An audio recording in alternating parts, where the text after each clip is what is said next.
Derivatives trading involves substantial risk of loss and is not suitable for all investors. Past performance is not necessarily indicative of future results. So stressful when the world's on fire. Good God. I can't look at this, guys. Like, my strategy is you buy it and you hope that you got a good spot. Yeah, but we all think you're crazy. You don't fight this. No way. The markets are freaking out and you don't think that anything is wrong? Come back tomorrow and I'll lose it all. Should be fun. Good morning, everybody. I don't have to tell you what it is today. Consumer price inflation. I am so nervous for this number. The market, I don't think I have ever seen a number hyped so much as this. This number just means everything. All right, let's go look at what happened yesterday, though. Quite a few interesting things happened yesterday. Hey, Akshay. So yesterday, Treasury auction was really good. I can move my little thing over here so you can see that tail. Auction was really good, but then after the auction, it was nothing but sell. I think that there are probably a lot of big players that just have to straight up hedge themselves going into this CPI, because if the CPI print is high, then their portfolios are just going to get wrecked. But I think that the risk is more on the side of it being in line or lower than expected, and I think that the treasuries are probably going to sell off here, probably below what the auction prices were. So the auction yield was like 1.904. Okay, so that's about where we could go, which was probably somewhere up well above 127. Okay. S&P 500, meanwhile, yesterday, a really good just bubble up day. We haven't had one of those for a while. I mean, look at that. It's just almost a straight line. It's pretty good action yesterday in the S&P 500. Oil, well, after having a little bit of a decline, oil is maybe finding its feet again. Apparently, King Salman and Biden spoke. That is progress. That could help because, again, I really think the Saudis are maybe the only ones that can really do anything about this energy crisis. They got to pump more, right? And then here we got natural gas coming back down. Good thing for Europe. Gold and silver continue to just be on a great trend line here. And copper has been taking off. So apparently there's a bunch of stuff going on in China over commodities, and that is kind of what is driving some of those metals. And we come over here to, some of the currencies. So there was some Bank of Japan intervention. So I think that might be the downside that we saw yesterday in the treasuries, even though it kind of looks like they're buying it up, may have been driven by currency flows. So, and we're coming over to the Bitcoin. The Bitcoin is looking good. I think that if this inflation print is low, that Bitcoin might take off here. We'll see. And here you got the dollar. The dollar hovered around 95.5. Isn't too bad, but it's kind of been going sideways for a while, though, right? Kind of been sideways all week. So that again will also probably move big. So this is just I'm sure that when we get a little bit closer here, you'll see the liquidity pull. It's going to be pretty crazy, right? So as for me, I am going to go short rates. So the whisper is that they're going to be lower than expected. And I think that is the case. That's what I've been saying since the last print, that we've already reached the peak. We're not seeing the fiscal stimulus anymore. And as such, we should start to see inflation normalize. So I'm thinking the U.S. core CPI month over month. Where is it? US CPI month over month. US core CPI month over month. They're looking for a reading of spot 5 And the main headline number, they're looking for a reading of spot 4. So I don't know if that month over that main CPI number is going to be right, because the oil has been on a tear, right? So that one might be, but the core I think is going to be spot 5 or spot 4. And that's basically what we're looking at. But I think we could see a situation, even if one of those numbers was slightly above expectations, you might see a situation where the Treasury still buy. It's possible. I think that the big question here in the market is whether or not they can force the Federal Reserve to do a 50 basis point hike in March. Yesterday, the Fed Speaker Mester, I think it was, said that she does not see a compelling case for a 50 basis point hike, and she doesn't understand why you would want to start with a 50 basis point hike. So all of the speakers, when this has been brought up, basically say no. They don't think that makes sense, and they don't want to do it. But the market still is kind of doing this thing where it's like they think maybe they can force it to happen. But in order for that to even be a scenario, we're going to have to get a hot print here today. So if we do get a hot print, probably the Treasury goes right up to 1.95. Well, I mean, probably goes to 2%, probably goes straight to 2%. All right, so that's basically the situation here. I got in here, well, on time, I guess you could say. Oh, ECB's Lane is speaking right now? Okay. Wads of printed paper regularly clogged White House toilet during the Trump era, a book claims. Oh, man.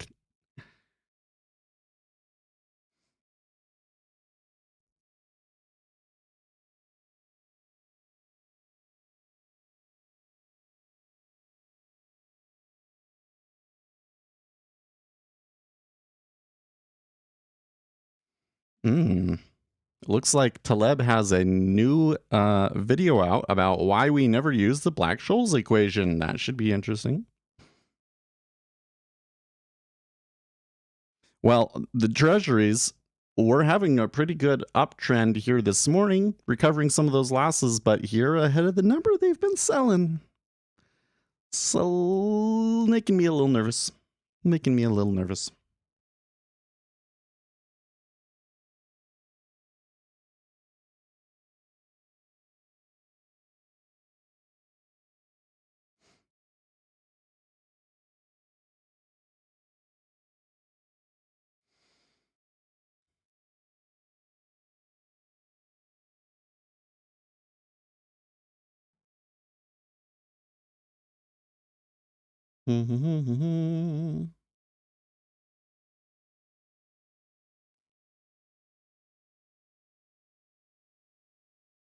Since monetary policy steers domestic demand, a tightening of monetary policy in reaction to an external supply shock would mean that the economy would be simultaneously confronted with two adverse shocks.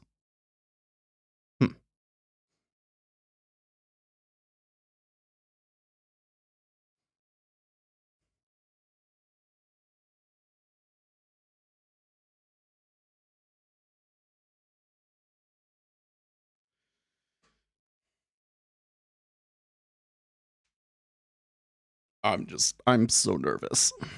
I must say.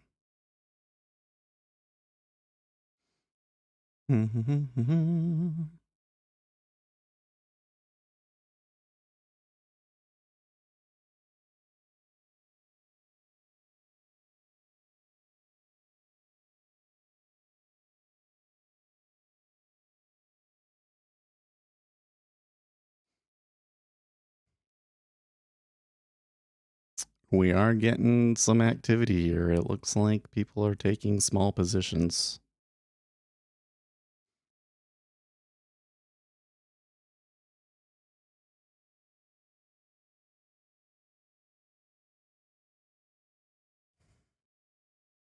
Rand Paul tweets, read the January 6th essay. The New York Times and Washington Post refused to print that. Should be interesting.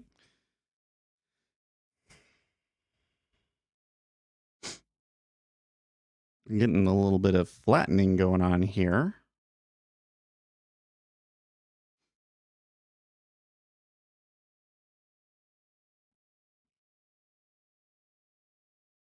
Yeah, I'm anticipating that the 10-year is going to bounce up here. I think that the number is going to be in line or lower than expected, but most likely in line. And I'm talking more the core number. The core number, I think, is going to be in line or under expectations. I'm not so sure about the headline one.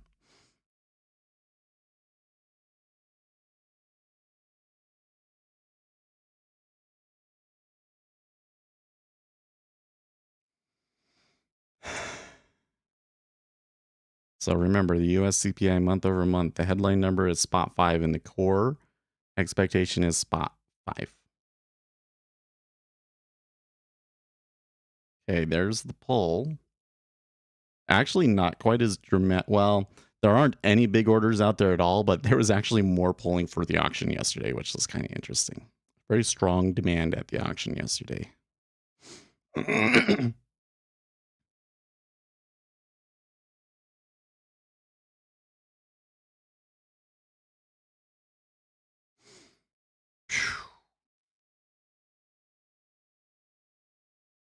All right, 10 seconds.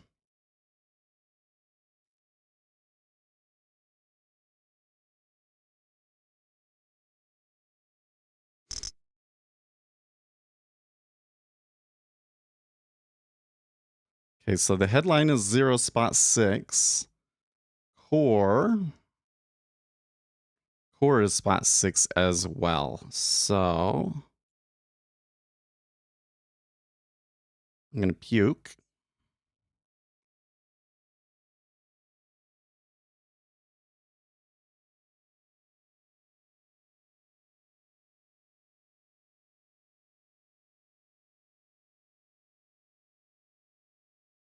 So it was higher, but it wasn't by very much.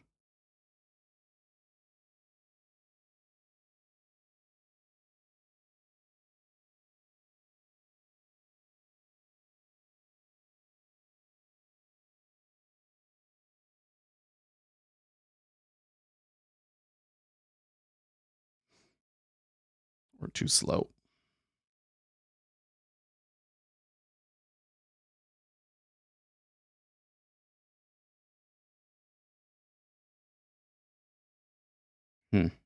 Okay.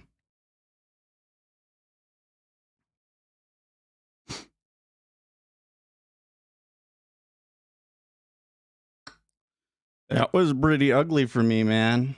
Fucking yikes, yeah. Curse you, JP Morgan.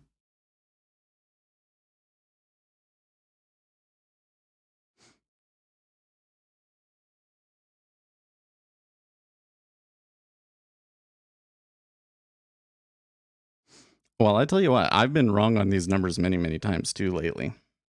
My hit rate on these numbers hasn't been very good lately. I don't know if this number is like the end of the world, but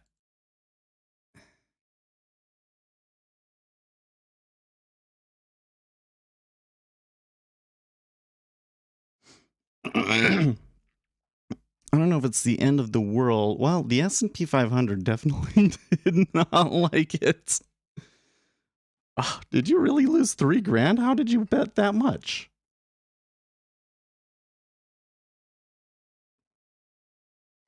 Oh man. Oh, you're just kidding. Jeez. I'm like, you can't be serious, Izzy. I lost $80 there, dude. Fuck.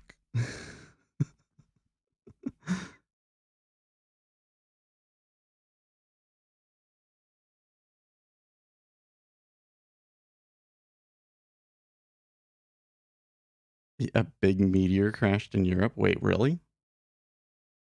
Or is that like, are you saying a meteor literally crashed in Europe, or are you saying that like using is like rhetorical?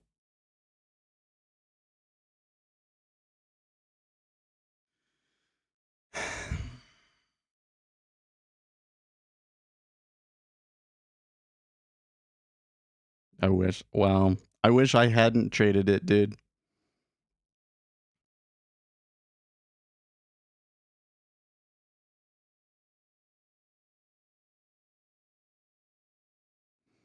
What a number, man.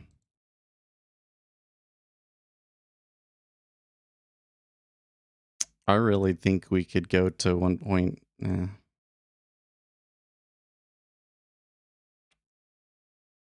you see that?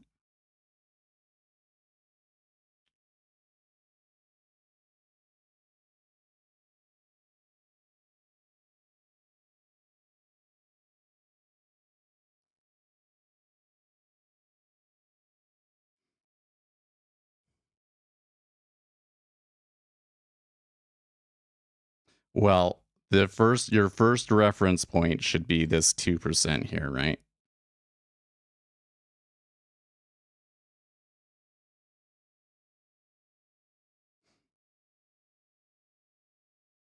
The micros didn't tag it.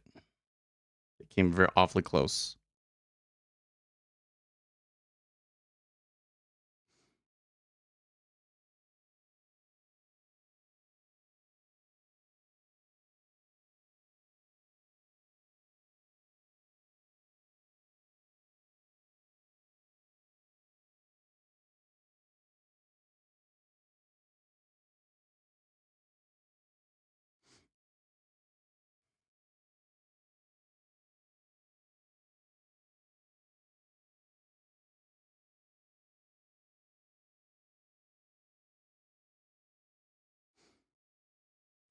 U.S. rate futures show nearly 6 hikes in 2022 after the January CPI data, says FedWatch, according to the FedWatch tool, rather.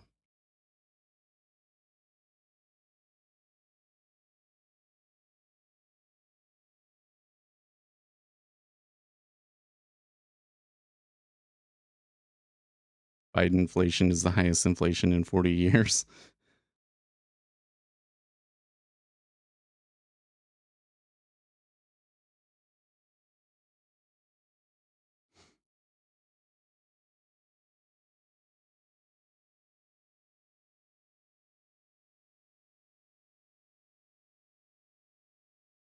Well, there was some pretty big volume they traded through here down at the bottom.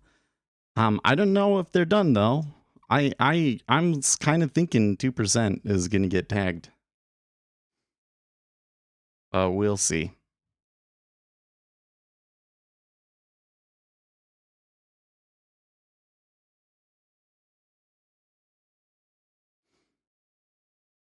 Let's see here.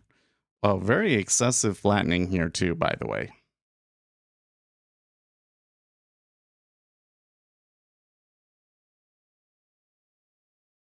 Nice cumulative delta in the 10. And the numbers are pretty wild.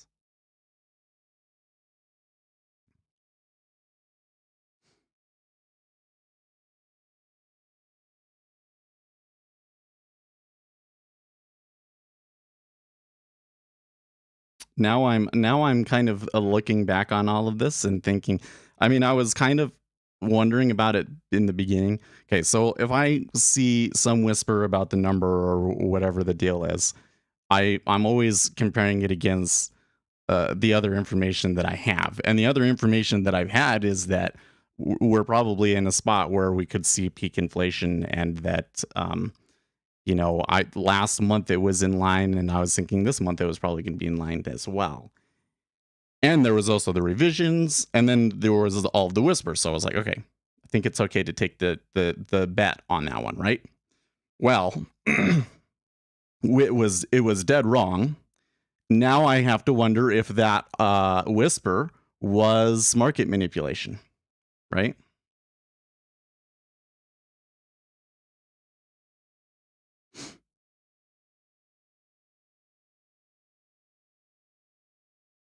But regardless of how this individual trade now works out, they are kind of, I mean, they've got a huge hole behind them. They are kind of bubbling through here. I kind of think that this might You know, if you caught a good spot here, it could be a good swing. Could be a good swing in the treasuries, right? So I actually, in my CTA thing, I actually got out. I guess now that we've come back, I can get back in. I've never tried the kinetic feed, no.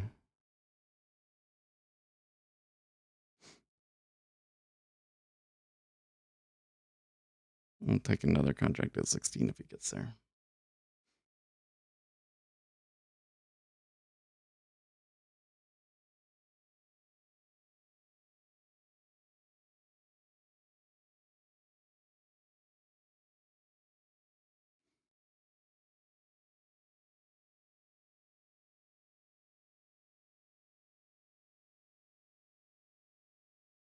So now the futures see a 50% chance of a 50 basis point hike in March, up 30% from before the CPI.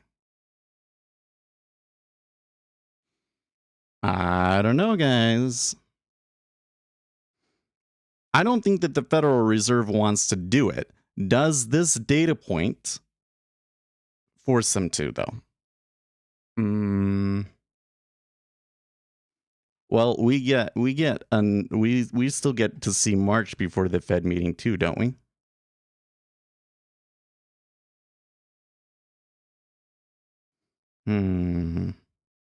Some curious order flows right here at 12 with some stacking.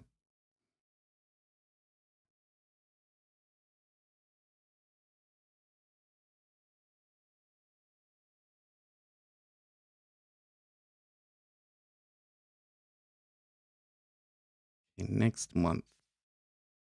Yeah, CPI is on the 10th. FOMC is on the 16th.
I'm kind of starting to have all sorts of self-doubt thoughts run through my head.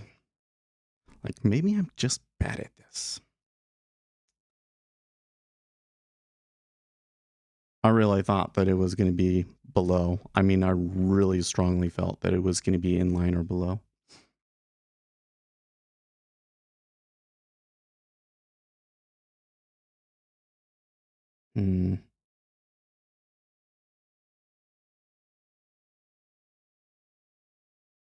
Didn't quite tag my 16 there. I suppose that's a good thing, but look at that volume at 14.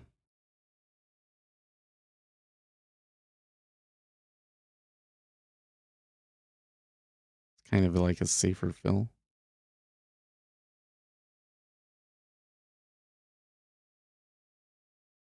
Hello, Keller.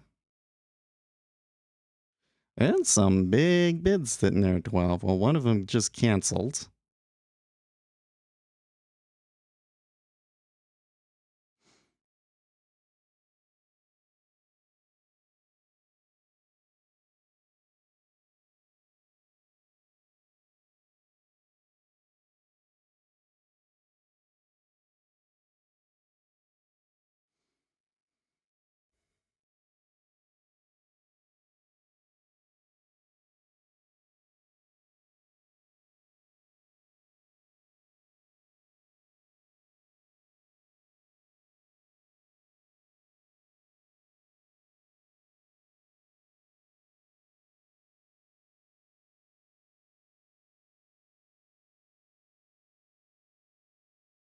Okay.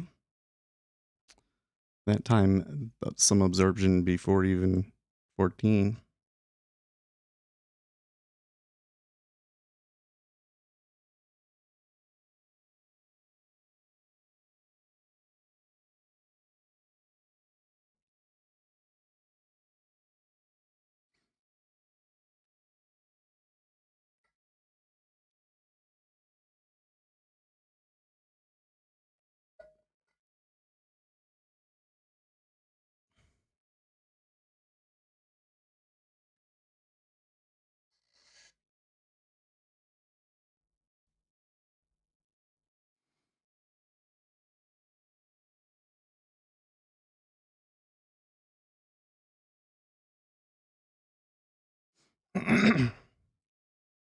Hmm.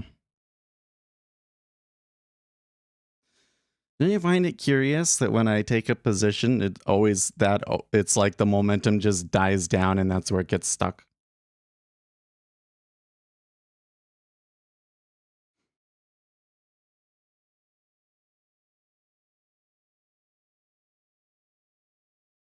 Like I'm not trying to do anything special about that spot. It just happens to be where I click. And it still happens. What's with that?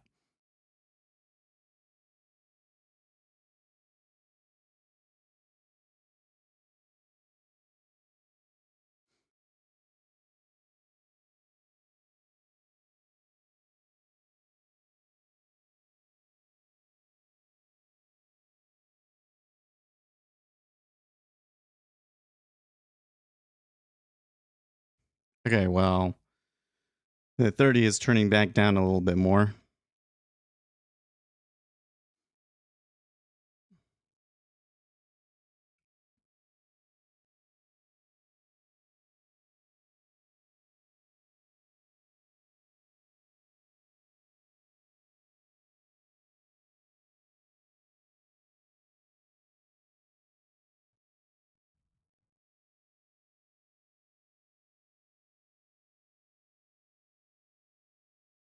Hmm.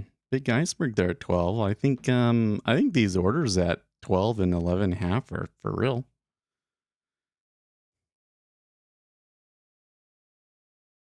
Gains very bullish. All food stuffs have been, corn continues to do really well, right? Oil hasn't really been affected by any of this. The 6J is just getting slaughtered. Um, Gold took a really big hit initially, but then bounced back hard.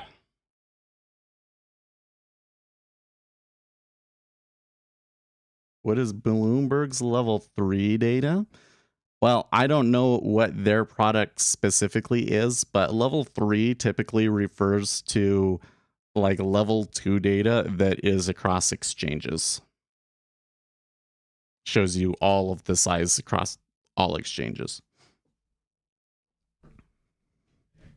And that's one of the advantages that the prime brokers kind of had, was that they're able to see the liquidity in all the spots and send the orders so that they hit all of the exchanges at the same time and take out all of the liquidity all at once if they want it.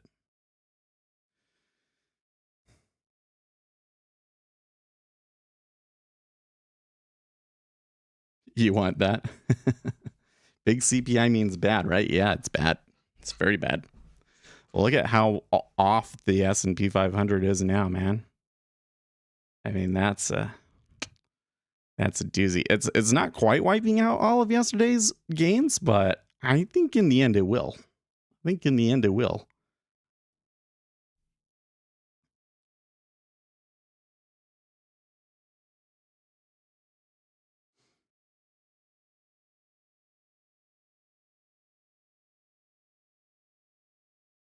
Well, my attempts to size up in this account is not working.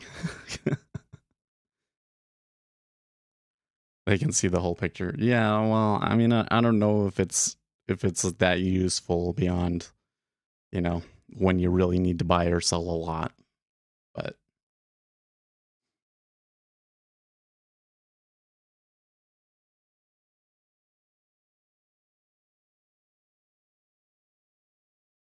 Yeah, I said, didn't yield didn't quite tag 2, and Alligator says, not yet.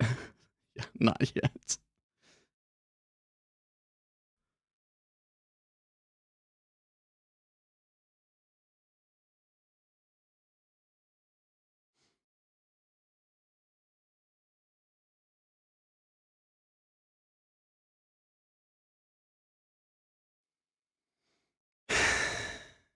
Yeah, there's some large amounts being traded in the micros here.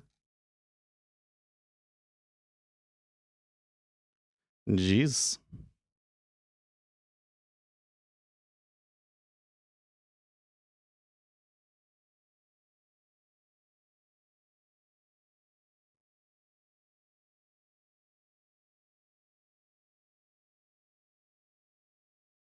I mean, I kind of feel like this is a situation where you get really big bounces and then they'll go and they'll tag it lower. No, it's not. I was NASDAQ killer. I lost $80 on the news. Like, I'm making some of it back, yeah. But I was short going into it with 2 contracts. As do I regret taking that bet? Well, I mean, of course I lost, so but like next time there's a big opportunity like that, should I just not do it even with micros? I don't know. I don't know. It seems like when I'm doing these with micros, like when I'm doing these with sim orders, like I always get it and I win. But then when I actually try putting money on it, I'm wrong every time on these like really big macro decisions sort of things. Maybe that's just kind of more of a confirmation bias and like a recent thing because it's been like the most recent. Yeah, I was in it before the news. It was like the more recent. I really liked that action from the auction yesterday and decided to go short yields, thinking that they were going to be in line or lower. And I had a lot of good reasons to think that too. But in the end, I was wrong.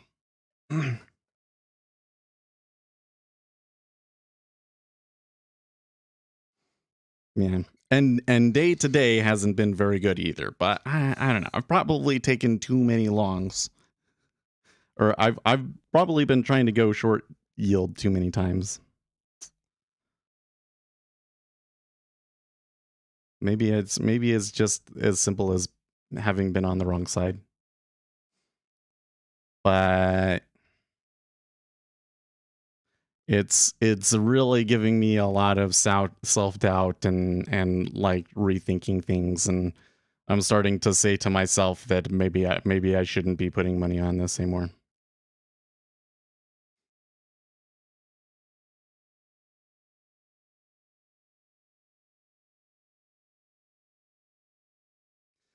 Like I do think that we have an approach that is evidence backed and everything, but I'm not so sure that I have good enough data and analysis to pull it off.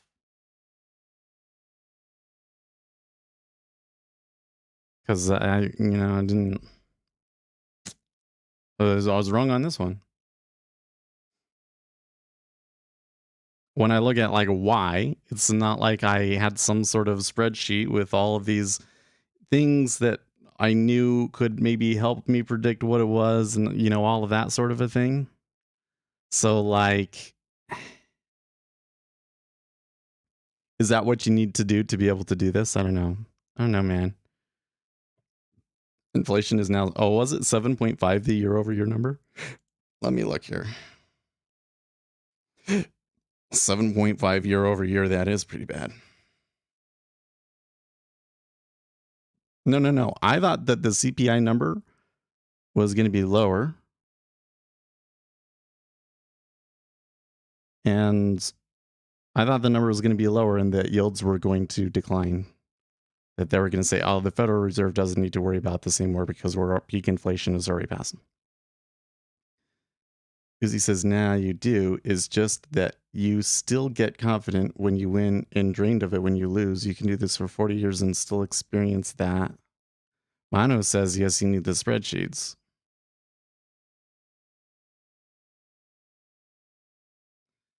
Hedgeye inputs, I don't know what that is.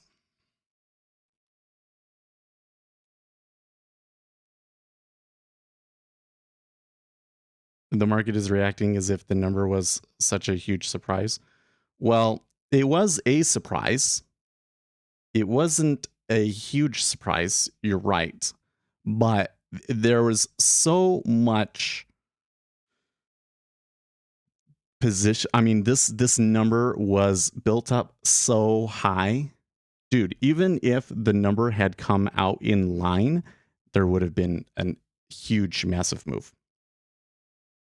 Your analytical methods are spot. You're just wrong sometimes. It's a research service. Okay, I'll look it up.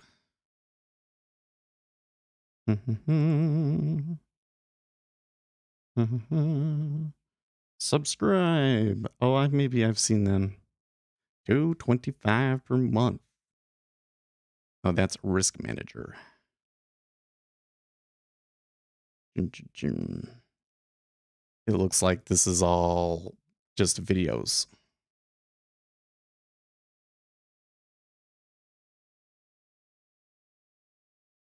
NJQ, NJ Pro. Cool. Well, anyways.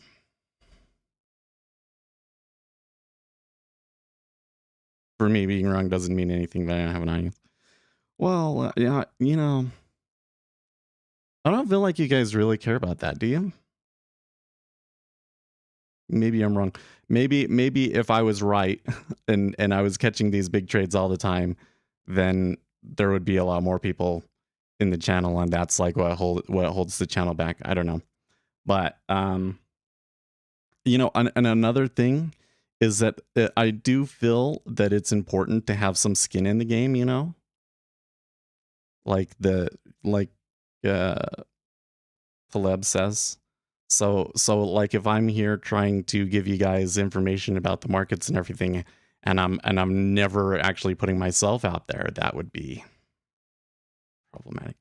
No, but it's not only an idiot would watch a dude trading expecting to be 100%. Yeah, but I'm not, the amount that I'm winning is not enough to justify doing this. I'm not getting a very good return for my money or my time.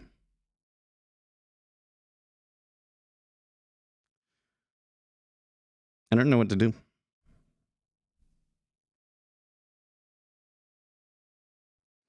And it kind of stresses me out sometimes too. You get my eyes twitching a little bit, like I'm a little stressed out today. All that makes your journey more relatable. I know. It's true.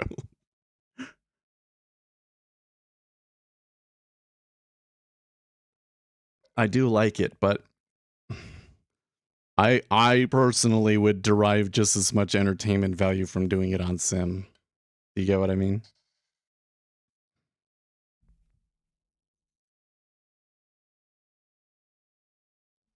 The thought, I gotta tell you guys, you guys are so important to me. The idea of stopping the stream and just not doing the stream anymore just makes me feel so sad and upset just even thinking about it. There's no way they were going to stop doing this, right? We can try different methods. We can, you know, but the other side of it is to just accept that I can't really get an edge. Is as good as I might be, it's not enough to make money from it, and to just do it as sim and just count the $50 a month that I have to pay for data as the cost of the entertainment. You get what I mean? You get what I mean? I could do some more programming I don't know about it. We need to get into machine learning. That's one thing that we can do. No, don't give up on these.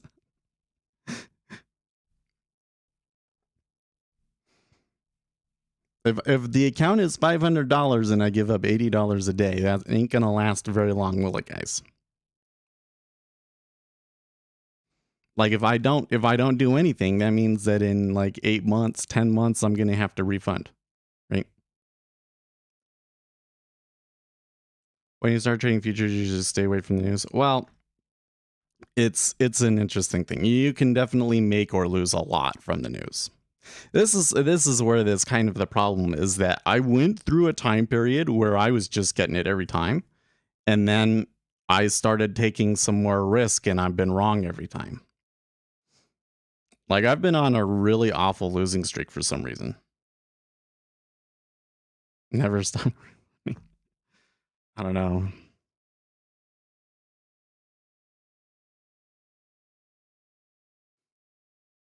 I don't want to just do things like, yeah, I would be really bored.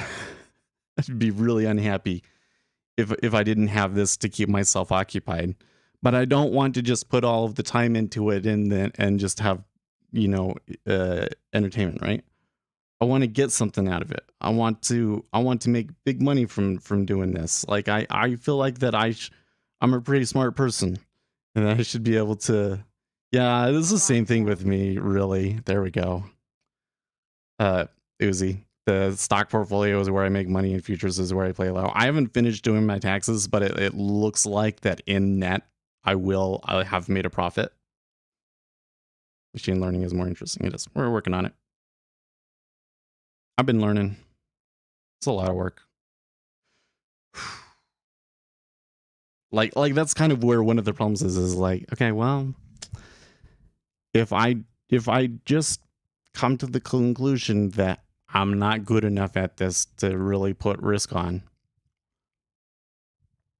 I could spend the time doing machine learning and just make videos. But then that's where it's like, but then I won't have you guys. So I don't want to do that. Although I probably should take some days. I should have taken Monday off. Didn't even think about it, but I should have taken Monday off. And I think next week, well, let's come back here and check. That was a pretty wild break of the lows, wasn't it?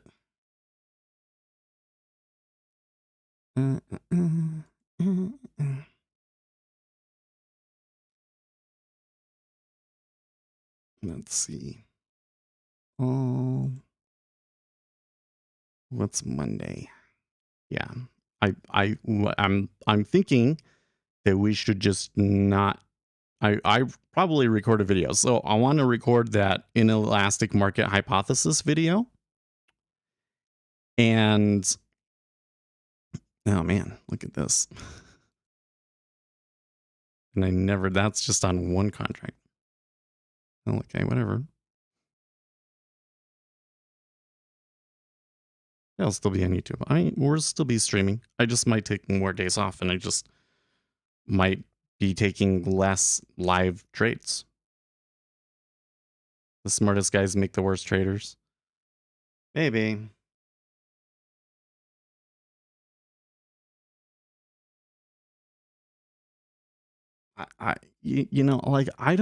The problem that I have with a lot of this is that I don't really think that it has anything to do with what I'm doing. You get what I mean? Like, homework from the email I sent.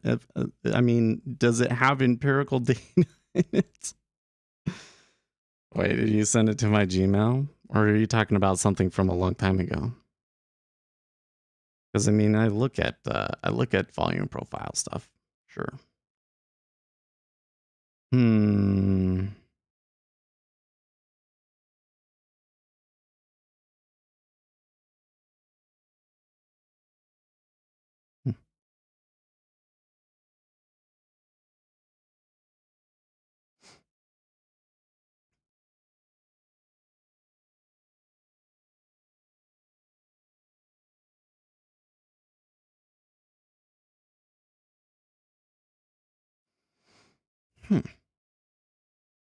Trading is emotion. Well, anyways, I don't think that it really has anything to do with what I'm doing or my approach or anything like that. Beyond that, it's random. Like that, as much edge as we've derived out of doing this, it is not enough to overcome the randomness of the markets. Is kind of what I'm saying. Now, if I had a bigger bankroll and I was willing to lose more on an individual trade, then I would probably be up pretty big this year, right? Because I would have just held that original short. I would have held what I had been doing up here in the treasury, but on the micro. But I didn't do it on the micro because I just didn't like the drawdown on it. Like I got in and it was immediately going against me and it gave up on it. Hmm.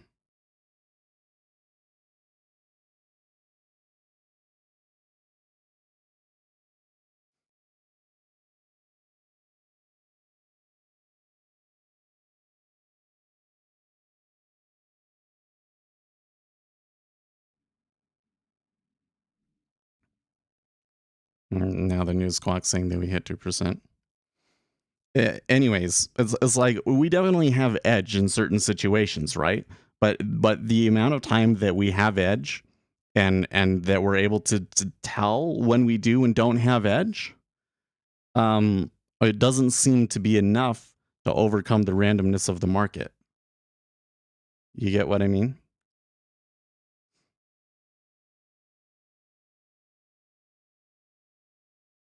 Or at the very least, um, the amount of risk that is required to play is more than I want.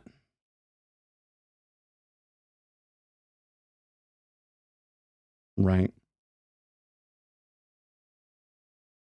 You went to a tool. Oh, that's cool, dude. I hear they're great live. I hear they're the best live, in fact.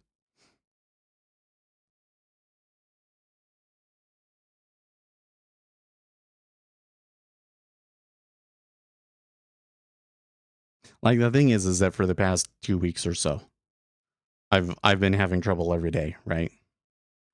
And then I come into this point and I'm like, no, I think that I've really got something here. So I go all in. It was very crushing.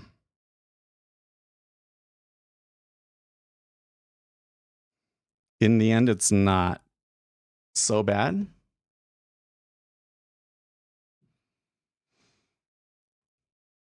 It started as super, super bad, but we turned around and we made it back and it's fine. But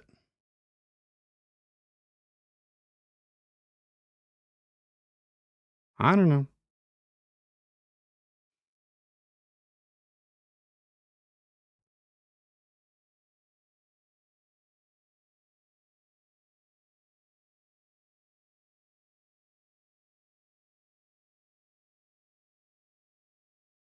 Another thing that's frustrating is that I do feel like I have an edge in terms of like sharing what information is going out on the market and making it entertaining on TikTok and stuff. But then like TikTok doesn't reward me for it all the time. It's so inconsistent with that. And it makes it like nigh on impossible to build an audience through TikTok. It's quite infuriating, really.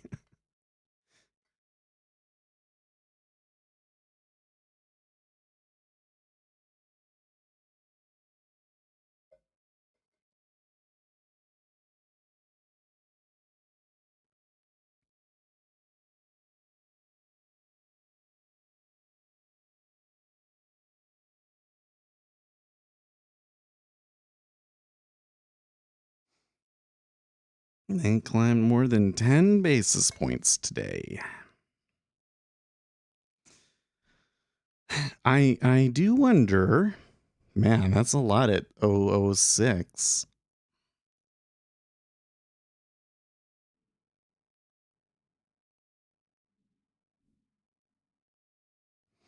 This area at 04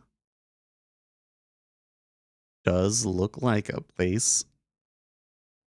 In fact,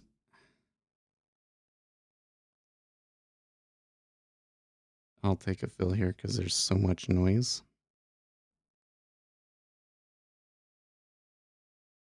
Of course, they don't take it.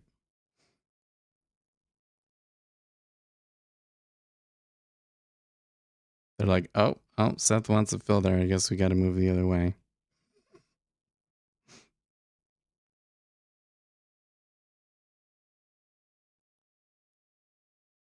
S&P 500 going lower. Are they below yesterday's low yet?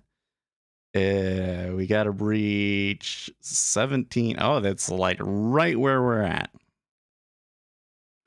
So another push of the lows could be, shall we say, devastating to equities.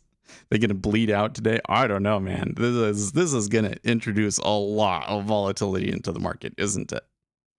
Peter Pinkasoff says, "Does inflation exist in the metaverse, though?"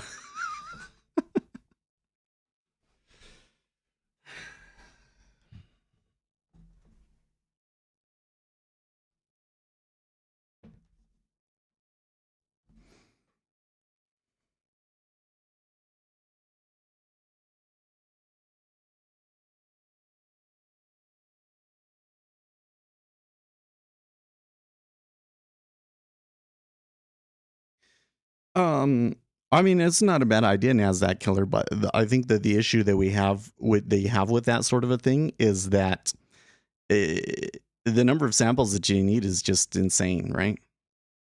So you could collect data, but like we could do that for a year and we might not be able to, well, wouldn't be able to pull out a statistically significant conclusion out of it. Other than probably that retail traders generally don't make money. Right?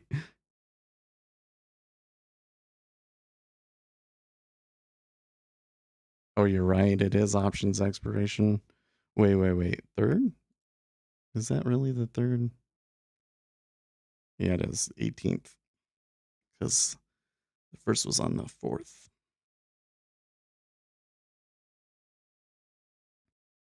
I totally reversed the treasury there by trying to take a profit at 2.005. Can't believe that.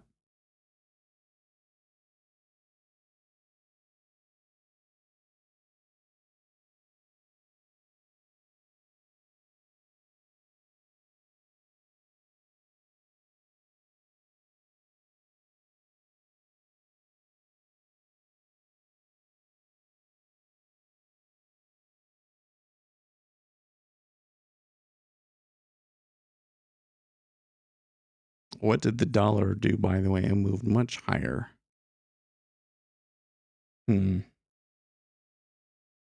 That's always so funny to me. Oh, we're getting more inflation. That must mean that the dollar needs to be stronger. Brannigan Garrett says that the Fed doesn't matter, that the economy is still really strong and we'll be fine. He still seems to be very bullish equities. Retail is not you. Well,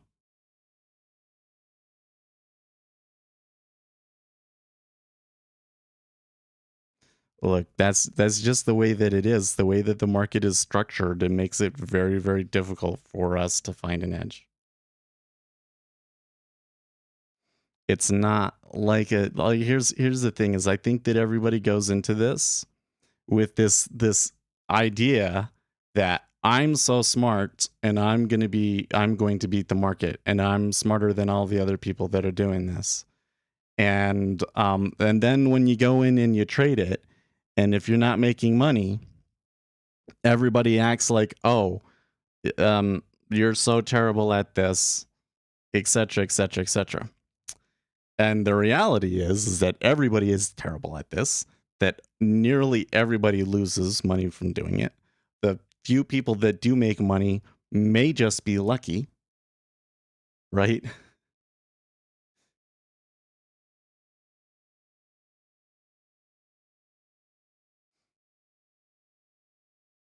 The economy is strong and the Fed will have to reduce stimulus to cool it off. I agree. I don't know if this number means that they have to do a 50 basis point hike, for instance, but one has to play like the house or have a small edge. Well, okay, so here's a problem that I see a lot of retail traders get into with that sort of thing, Manu, is you come through and you'll have a back test that says that you have a 2% edge, right? And then you say, okay, that's enough to prove that I have an edge and I'm going to start trading it. Okay. So 2 problems with that. 1, probably going to have pretty steep drawdowns if you're using futures that might make you uncomfortable and are larger than the size of your account.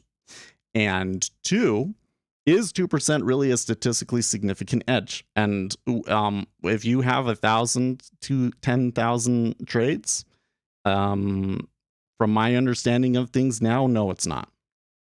To really prove that you have a real edge there, with like only 1 or 2% edge, you would really need like hundreds of thousands of trades.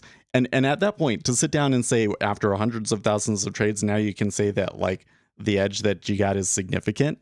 Is that really enough of an edge to really justify you trading it? When you could just take whatever it is that you're going to put into it and put it in an index fund?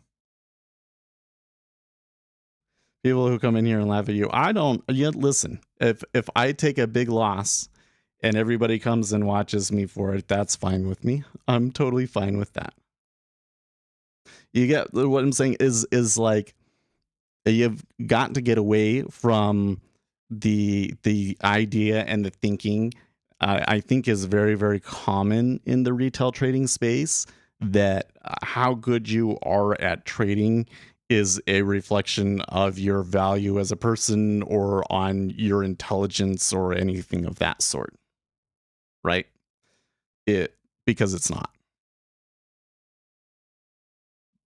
It's mostly just random. Like, seriously, it's mostly random. So you shouldn't read anything personal. And so if people want to come and watch and make fun of me, I'm just kind of like, well, fine, whatever. Because it doesn't mean anything. They're coming back. They're going to come all the way back to my original entry. But if they do that, I might take another contract. I don't know. Luck has a big part. I would rather be lucky than good. Would rather be lucky than good.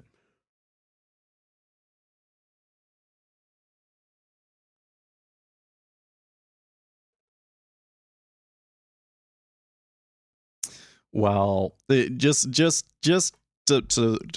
sprinkle a little bit of what is the word, to kind of bring us back on base, like some context here. We're talking about a loss of maybe $30 at this point, right? So it's not like a huge deal. It's not the end of the world in that respect.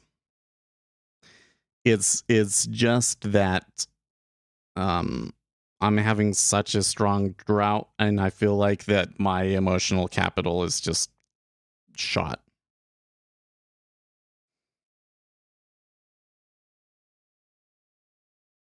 Well, the efficient market hypothesis is wrong, but it's more complicated than that. So the efficient market hypothesis is that all available information, that current prices reflect all available information, generally speaking. They don't. They don't. And that's what we're going to talk about in the next video. I was hoping that it was going to be out on Monday, but apparently my wife is doing job training all this weekend, so I probably won't have time to record it. I might record it on,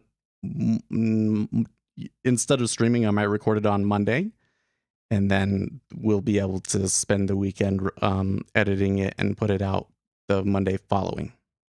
Okay. But that's what we're going to get into. The idea that current prices reflect all available information is false. It is false. And it's been empirically shown, I think. But what we find from the empirical data is that the liquidity demands on the market are quite strong. We could say they're very strong, and so it really moves. The orders really move the market, and that makes it very easy for them to move price away from what fundamental value is, right? So in order to predict the markets, you have to be able to predict the orders. And guess what? The orders are really, really random, right? And also, if there's like a technical statistical inefficiency in the market, that also means that those traders, those robots, remove that edge from the market very easily as well, right? So you end up with a market that is very statistically efficient, but is not very informationally efficient, right? So when you understand what the true nature of the market is, how do you gain an edge in that? Because we can definitely come in and see when the market is wrong about something and that it's not factored into the market, but you're still going to need an order flow in line with you to move it that way. And there's still going to be a lot of order flows that come into the market that you just can't predict. Right? So that kind of means that if we do catch an edge, it's going to have to be really sophisticated, and there's still going to be a lot of randomness to it. And kind of where I'm starting to settle at is that I think that I have considerable edge. I think that I have a considerable edge compared to most retail traders simply because of my understanding of the market and my knowledge of what's going on in the market. But the resources that I have are simply not enough to make it.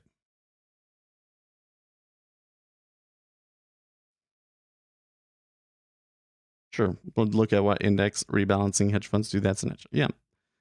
Anything that can predict future orders is an edge. You're correct. It's just that might only be a small little bit.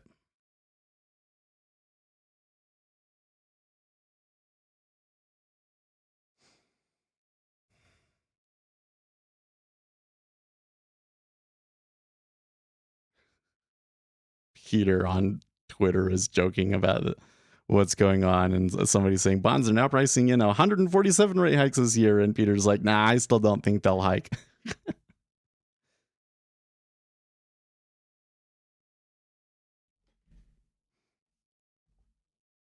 I don't know. Like, again, the thing is, like my position has always been, you're probably going to lose money from trading futures. You will probably lose money from trading futures, okay?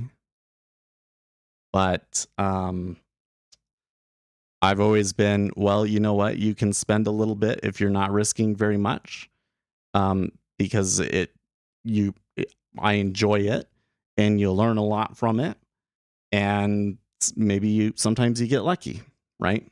And now I'm coming to, it's really not worth putting money into, and I'm even kind of starting to have a hard time justifying, oh, you should even put your time into it.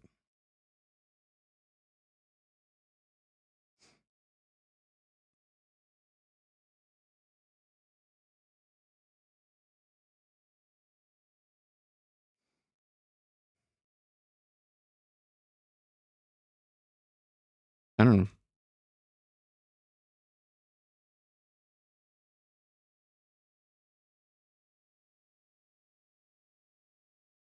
It's like a really hard thing to admit, but I'm kind of getting tired of being in the same place, you know, trying to do something, having a little bit of success, and then just getting absolutely destroyed. You know, and that happens over and over again. I want something more from life.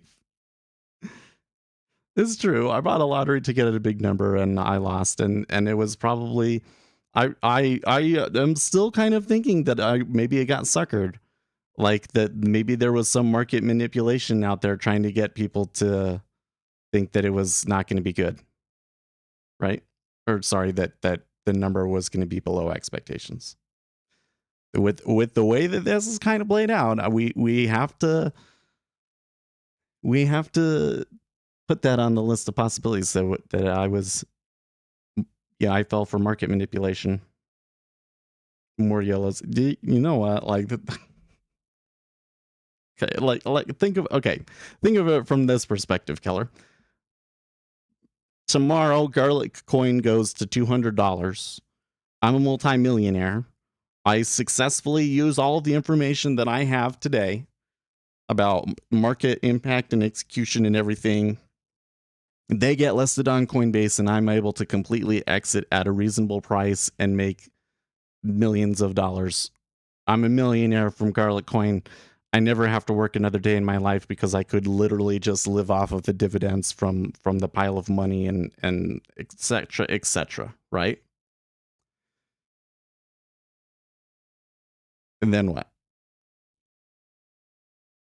Because I could come in here and I could start trading that money and just lose like even more. Do you get what I mean? Continue to put the time into it. That wouldn't necessarily make the trading better. Yeah. You like the conspiratorial mindset? Well, I knew that it was possible, but I had other data that said that it was going to do that. Like it wasn't, I was kind of prone, I was thinking that it was going to be in line anyways.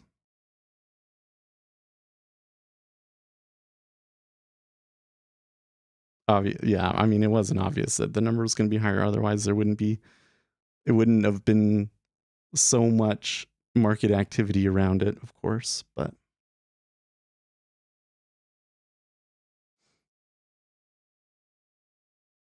you can start. I don't need to start Sethcoin. Like that's the thing, is that the money doesn't matter, like, at all. I make good money programming. I suppose I would prefer it to be a little bit more to take care of a few things, but well, not take care of a few things. Like, what would I do with it? I didn't even know what I'd get. I want to get a new PC. That would be nice. Okay, sure. Right. I want to make sure that my kids' college is really fully funded. Right. That's what I would do if I got extra money. Oh, it's I make six figures.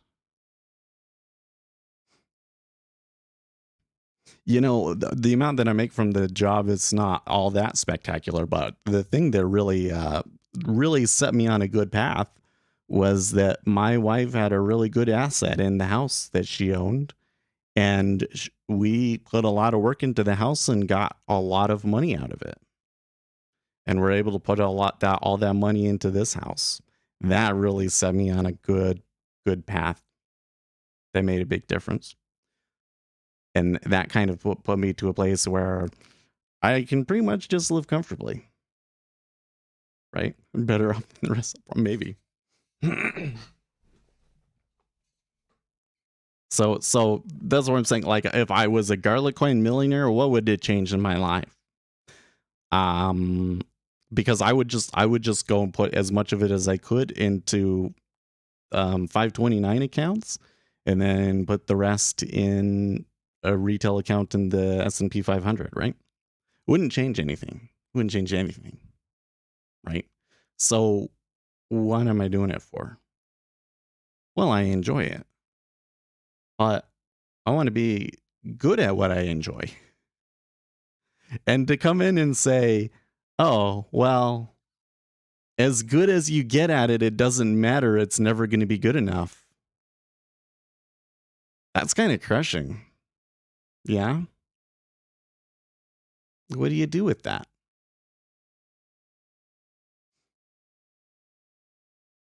Would you really put your whole life into something like that? Mm, you know?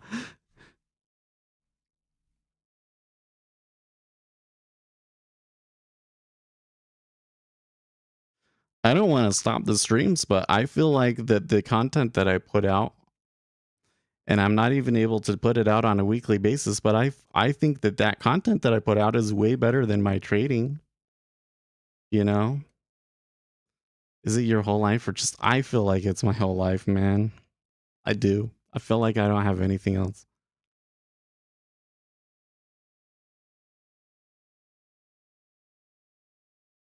Really? You would have to triple your salary to make 6 figures? Well, go learn to code, man. I seriously, I don't know. This is another weird thing to think about. Okay. Like, I didn't do anything special with my career. Okay. I mean, I think I'm good at it. I think I'm naturally good at it. You know, when I was doing computer science classes, you know, I was generally at the top of the class without really having to try very hard, unless it got into something really complicated sort of stuff. Then I had to work hard. Like I remember there was this one class that was computer graphics course. That was such a hard class. Oh my gosh. Or there was another one that was like operating systems programming. That was so hard. Writing your own FAT32 file system is so effing hard.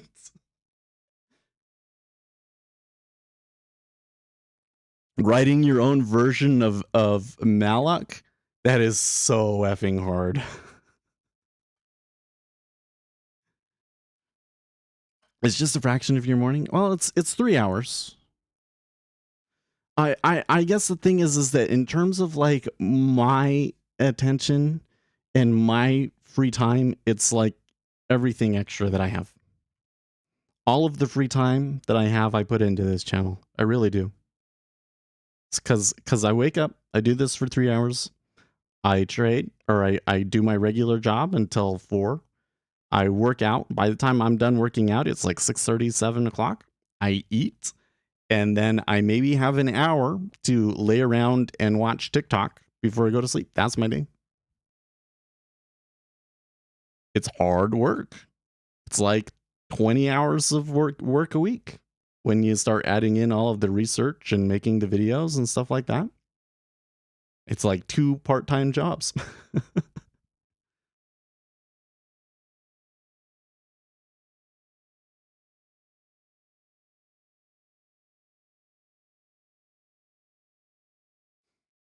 I don't know.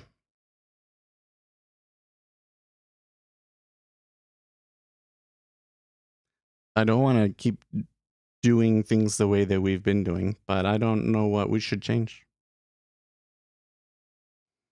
Like, I don't know what we should change without getting really drastic about it. You get what I mean?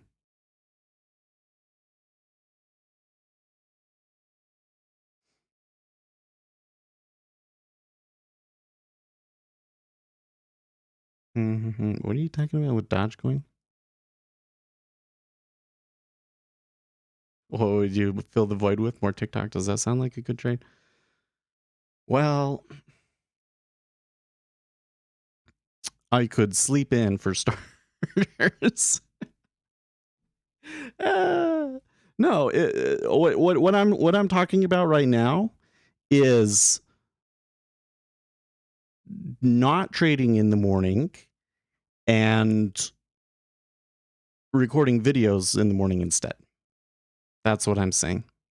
And doing machine learning programming instead. I do it right after this. The reason that we stop the stream when I do is because that's when our morning meeting is and when I start working. I go straight into this and then I work regular job.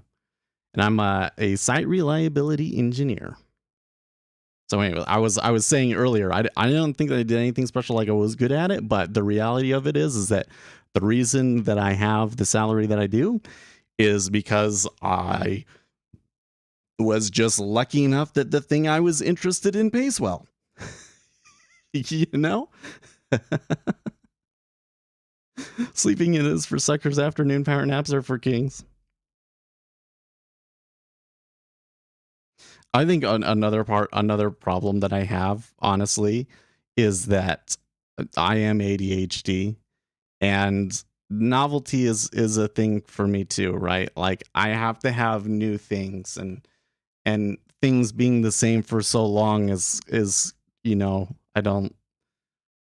I need novelty, and we've just been doing something so consistently for so long. I mean, really, we've been doing this for 5 years every day, and I've been damn consistent with it, haven't I?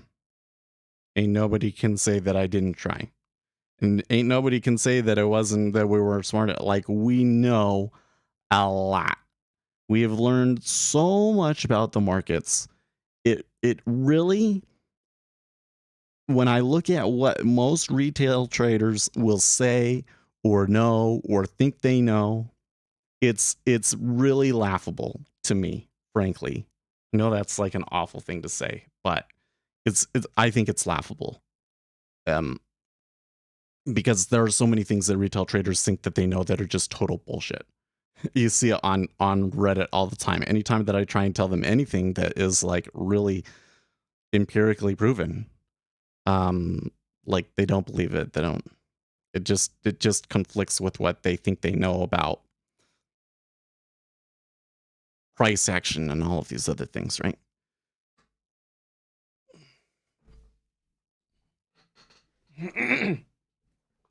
But it's not enough.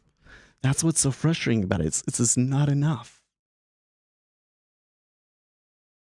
If I was at an institution and I was doing this for an institution, it would be so different, wouldn't it?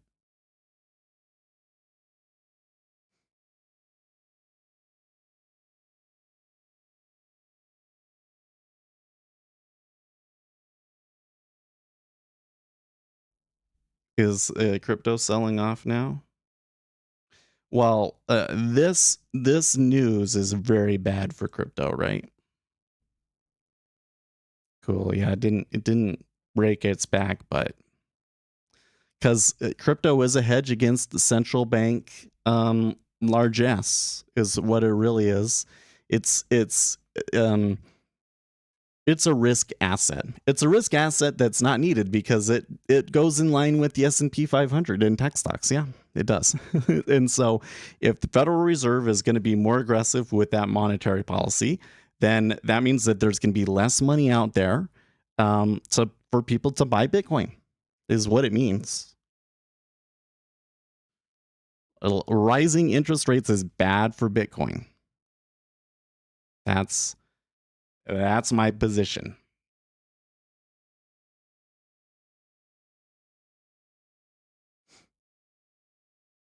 Well, I caught 2 legs of that. Can you believe that?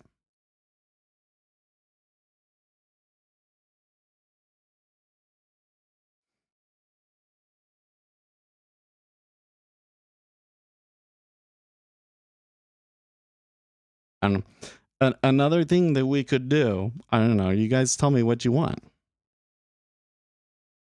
Here's the thing. I want to do what my audience wants, and I want to do what is going to help you guys the most. That's what's the most important thing to me. Outside, as it pertains to the stream, obviously, like the most important things to me are like my family and my health and that stuff. But okay, but I want to do what's going to help you guys the most. I feel that it would help you guys more if instead of live streaming, that I was spending more time making content. Okay, if it's Ninja Script, then what you got to tell me is what you're trying to do right now that you're having trouble with. Because I have a couple of videos on Ninja Script, right?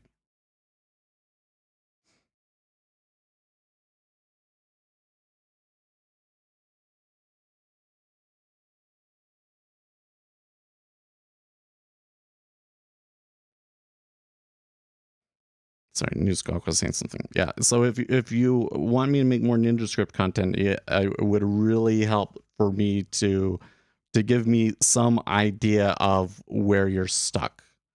I have like 4 videos on NinjaScript that are really give you really good basics, okay? Really enough to make 99% of the stuff that people want to do. Okay. Keep yakking in real time, says Steve.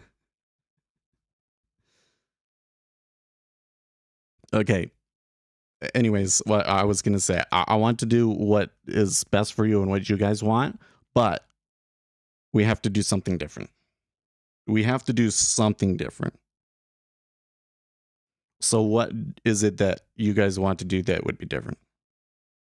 And I guess the other caveat is that if we are going to like try and trade a different method of things, that it needs to be have some sort of empirical backing.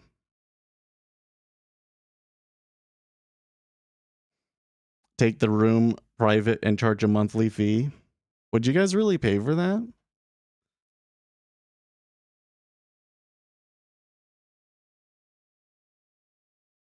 Who says machine learning and coding? I like machine learning and coding is seems like such a big you know what I mean? It's such a big task. It's a lot of time. Like I think that I could spend my mornings here working on that for a good year. Probably. You would for coding live? Well, that was another thing is that I've done coding on the live stream before, and but you know most people don't stick around and watch that. They're not interested in that.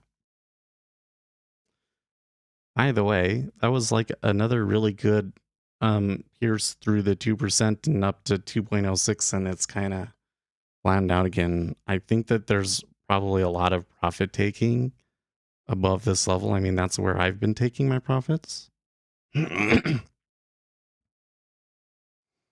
Focus on trading the equity indexes. Well, there you go. You see that? So that's kind of what I'm thinking, Stephen, is like we stream less. We don't stop streaming altogether. We just stream a lot less. Close your position, market will fire up and erase. Well, I have erased the loss. I have erased the loss. So this is one of the things that kind of kills me on these most recent moves is that if I had just decided to stay out until the news, I probably would have made money. But I just had to do it, didn't I?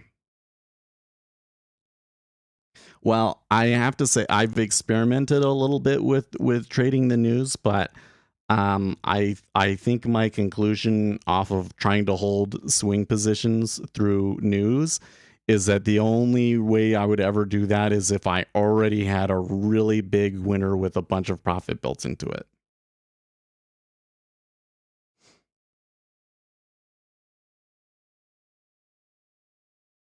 Yeah, I really, so for the coding vids, here's what you guys should do is go to the videos that I already have on programming and leave comments about what it is you're trying to do at that time that you need help with. What it is in the video that you didn't understand.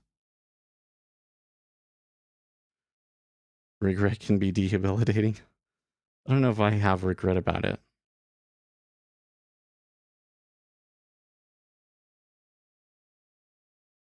Nah, I don't think of it that way. Not anymore. I think I've done that many times, but I think that you can only regret things so many times before you become desensitized to it. You know what I mean? No, it's more like, what should I be doing going forward?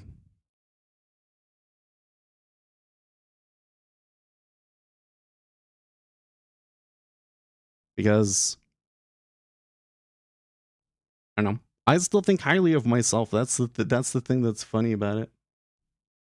I still think very highly of myself.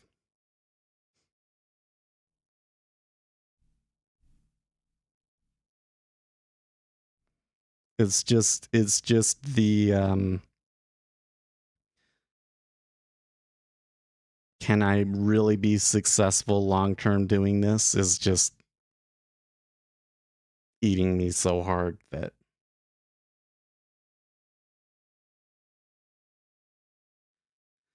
yeah, I mean, I could give you an intro to C sharp. I don't know.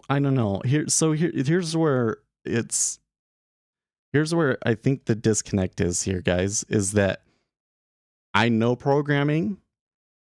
I've been doing it for so long now that I can't even fathom, I can't even think about what it's like to not know programming.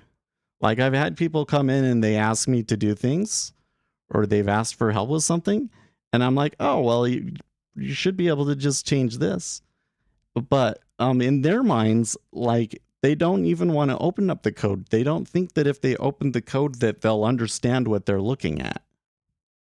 You know? And that's why it's like, if you understand what the main functions are, that should be all you need to know. Is you should be able to go in there and just go, okay, so here's an indicator that's kind of close to what I want. And I know that the actual part that calculates the formula will be in the on market on bar close method. And so I go into that method and then I start changing the numbers and the formulas that they already have in there to be the formula that I want. What are your intentions? I don't know anymore, man.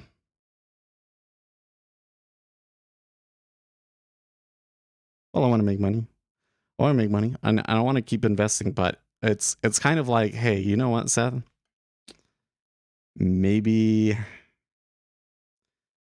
you've done what you can with futures and it's time to change to different things.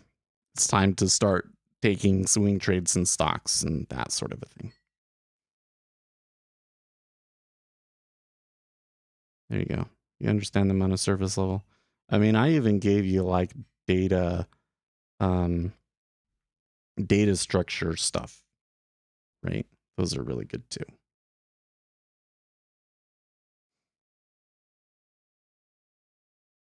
Yeah, a lot of people use those. I don't know. Like, but that's the thing is like, that's the thing that I don't think that people get is that the kind of programming that is required for trading NinjaTrader and making a simple automated strategy, you don't really need to know hardly anything at all. I think that a lot of people, if they just opened up an indicator that was really close to what they wanted, that would be all they need. Seriously. Move to the dark side equities, welcome you. Yeah, well. Here's the thing is that some of my equity moves haven't been the greatest either. I really wish that my portfolio was more like 7, 8K. That keeps pumping up against that 7K level and it's not able to break through. And I've had some calls that were like really bad. Like if I had just kept it in cash, I would be there.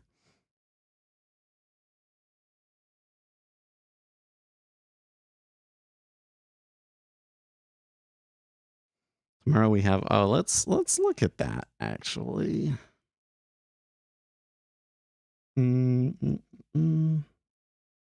Existing home sales and CB leading index.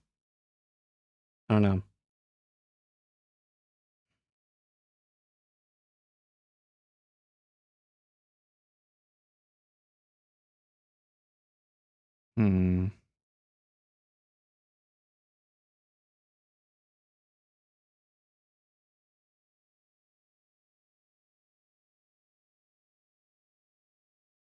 So what this Fed monetary report that you're talking about, I don't see it on my calendar, but I've made a few indicators, but I guess I would like an overview of what the different sections are. But that's what the one video is. I don't understand.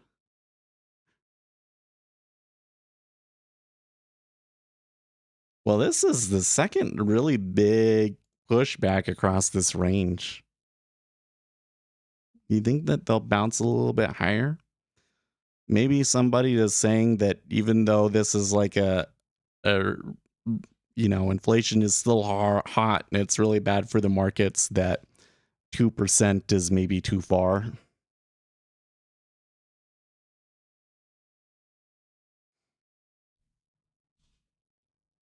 We shall see.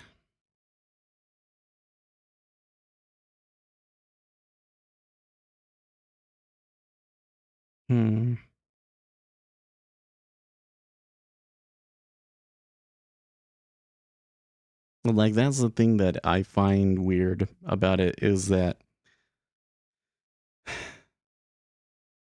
thinking about not streaming anymore. Streaming less, that's fine, but not streaming anymore is like, oh no, that's awful set. Let's not do that. But thinking about not trading anymore, or at least not trading live anymore, feels liberating.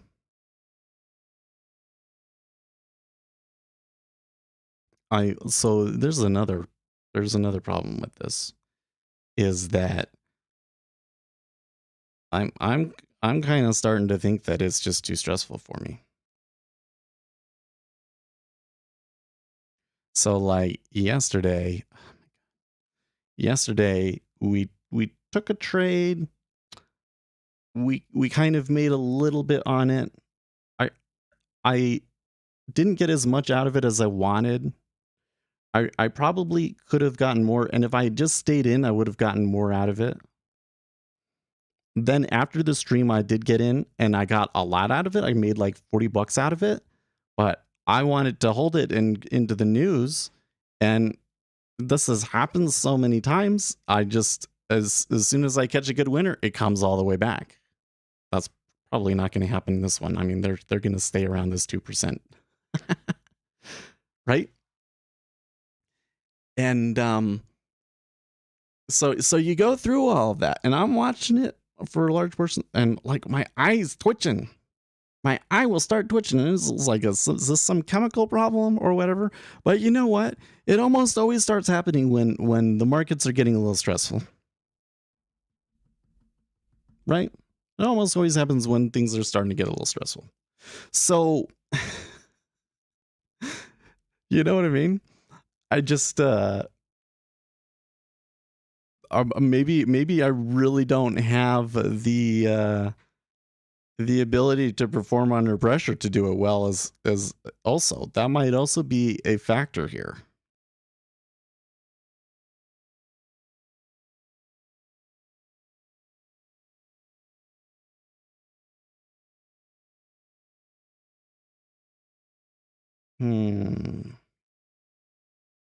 I have like my mind is now like, I feel like it's all over the place. Like my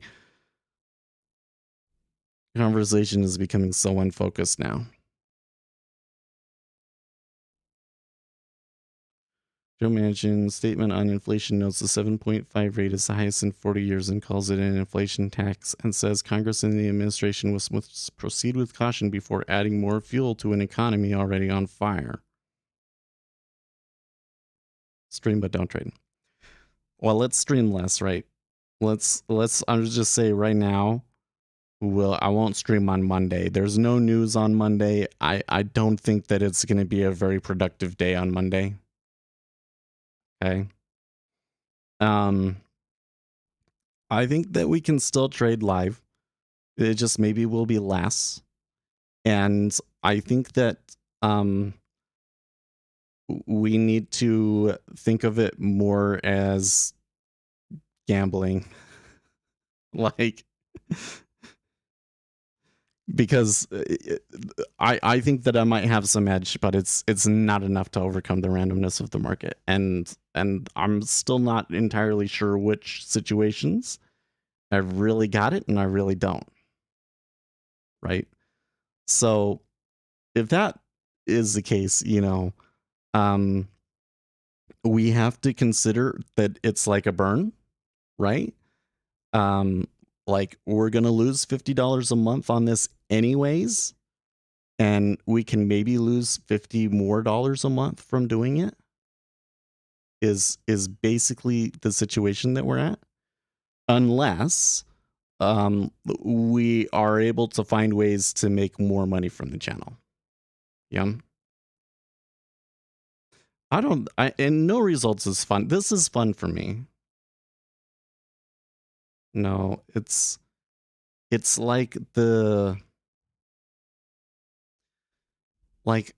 I think one of the things that really drives me is like the social praise, right? So like coming in and doing this channel and we've had so much success.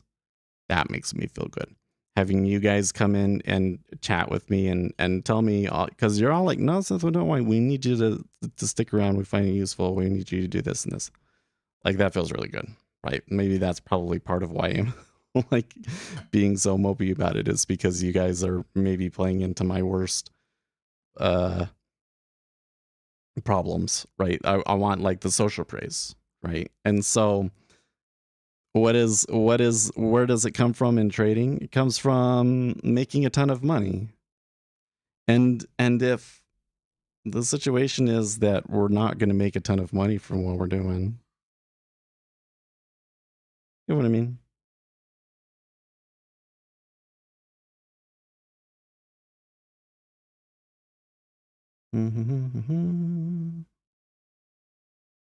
There's lots of stuff going through on Twitter this morning. I could have taken another contract there when we were at 1.99.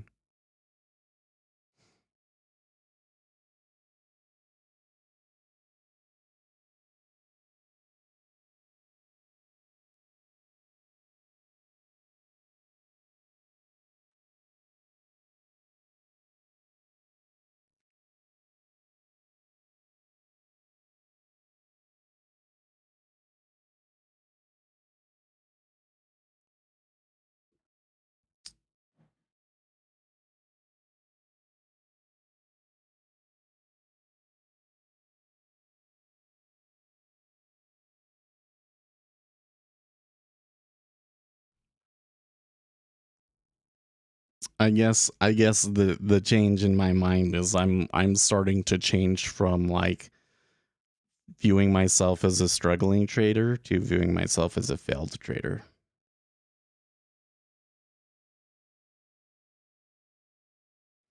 I've lasted longer than most people, but it would cost me a lot more to, I've never been able to watch those instruments because I don't get the data for them. So I don't know what trading them is like, but if that's what you mean. You've only failed when you quit. Well,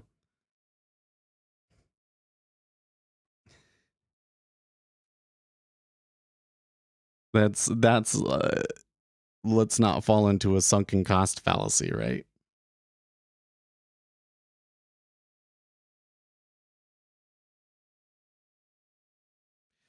What do I have that makes me think that I'm ever going to be successful with it? Because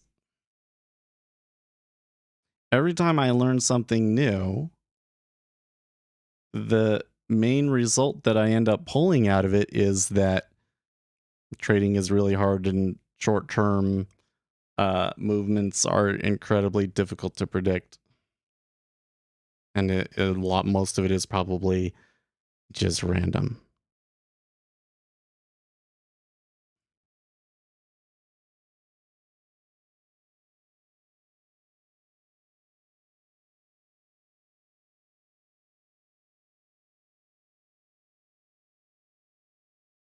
Oh yeah, I've seen that before. Okay.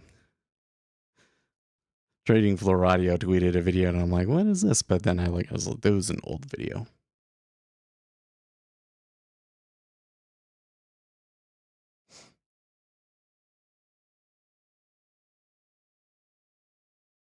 Do you think we'll see the lows in ZB again?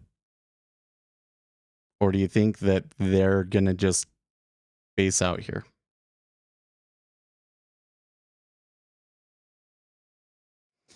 I don't know about that. If most of it is random, the only solution is smaller losses and less frequent attempts. I'm actually okay.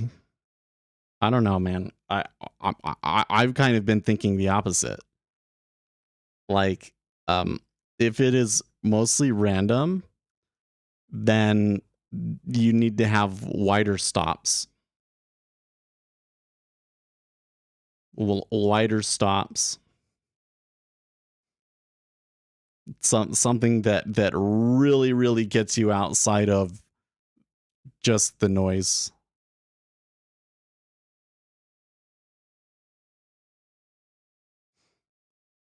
But even then, I don't know if we get really accurate.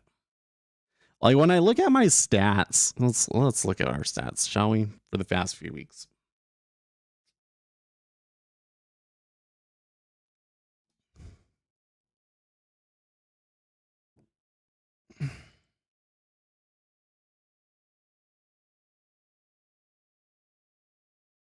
One of the things that I keep seeing that I find really frustrating too, by the way, is that I can do these market making methods in the ZN and just win every time.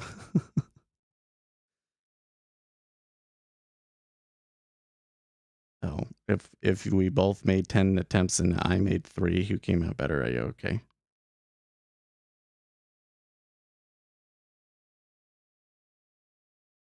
You're just saying less. Well, that's less trades. I understand. I still understand what you mean by that. You're just saying if you assume that you're going to lose all of the time anyways, you would just minimize the amount that you would trade, right? But then at that point, why trade at all? The only winning move in that situation is to not trade.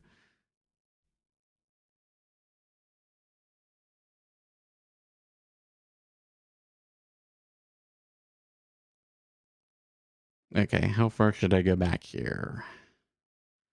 Let's try the 17th to here. I think there was a spot. Oh man, that whole period is bad. Like, this is really terrible action.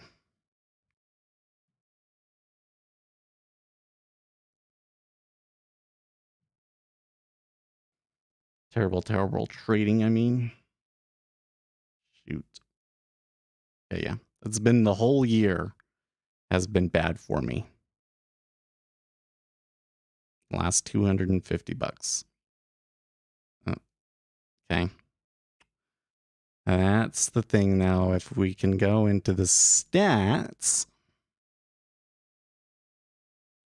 Oh, my win rate is just so dismal. Why is that? Okay, hold on.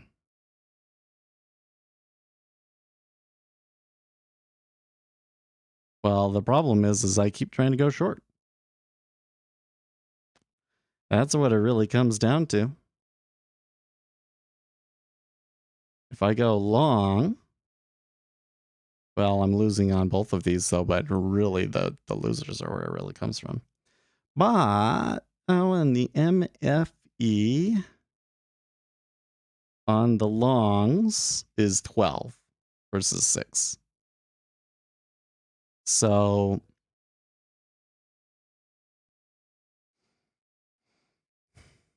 I don't know if there's really any information in there that really suggests that I might have an edge in there and I'm just managing things wrong. It just looks like for some reason I've been preferring shorts on the micros and that's been the wrong direction. And even then it's not very good.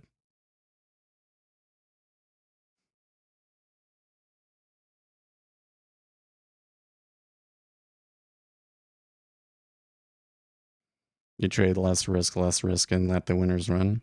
So what do you think about where we're at right now on the yields?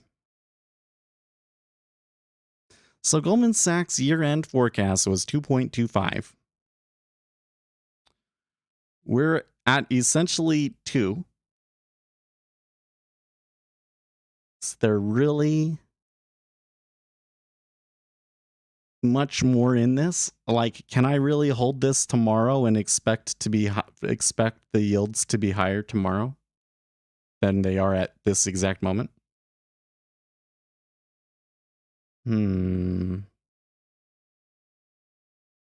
I'm curious how they come up with that number too, man, but I don't have the report in my hands, so. Y'all, you know what? When I started between August and December, I did great. So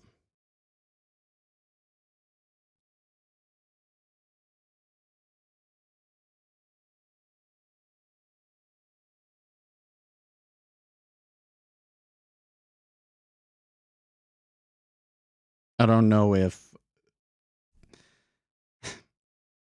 I don't know if those stats are in support of saying, Seth, you should just stop trading. Those stats kind of suggest that, Seth, you're just doing something wrong and you just need to fix that thing. You're just fighting against the larger trend too much. That's what that is, right? Aren't yields only supposed to go up from now? Well, let's say that 2 years from now the yields are higher.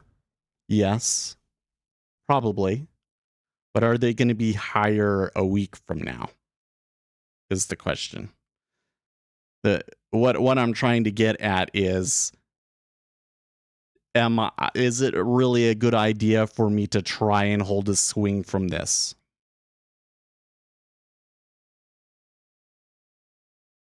Big Toasty says yes. I think that is yes in regards to that I'm just kind of doing something wrong here. Because having such a dismal hit rate says that you've got some sort of belief or thing that you're doing that's just really wrong. And the amount of trades that were that having so many more that are short micros is, in a period where the rates have just been increasing and increasing, is like a big red, like, oh, what the hell, Seth?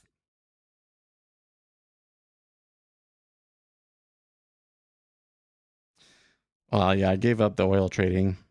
Trying to hold trades through news, probably not going to do that anymore.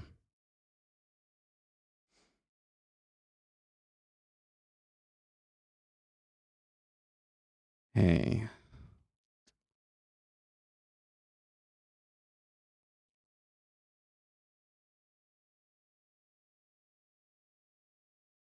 The S&P 500 is recovering the whole move now? Wow.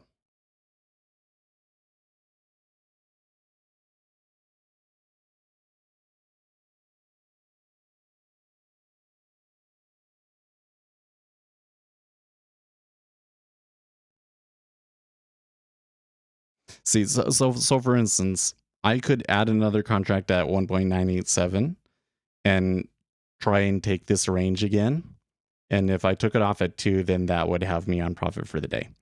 But I'm not sure about what the correct price is now. This is a situation where that kind of a change could result in a trend day. And so far, that does not look like that. The S&P 500 is recovered all of that mess, and the treasuries have formed a base and are maybe even bouncing. I don't give a shit what the RSI is, to be frank with you. That does not work. There's absolutely no edge in it. And in fact, I've shown you.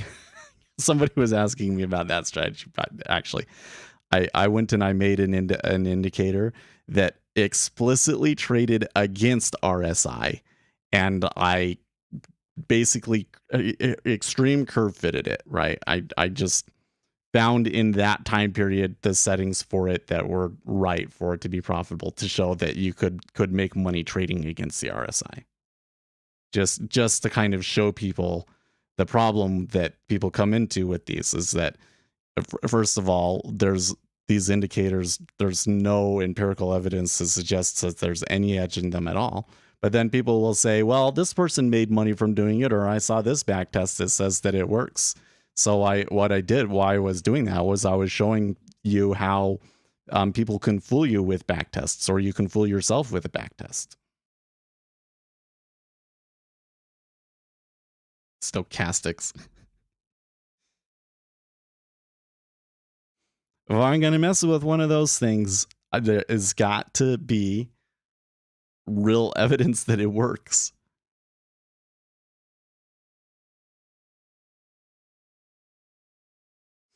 You know, like I can mess with I can trade the way that I trade with some confidence, because I know that at least the things that I'm looking at matter.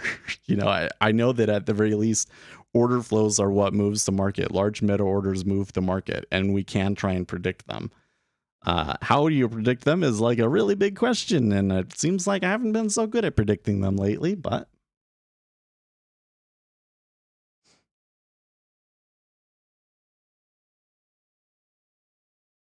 well, on that note, remember that I did take off a contract when it was at 2.006. And part of the reason I'm doing that was because I thought maybe it comes back and I could take another contract, right? So now that it's come back, the question is, should I take another contract? And I don't want to.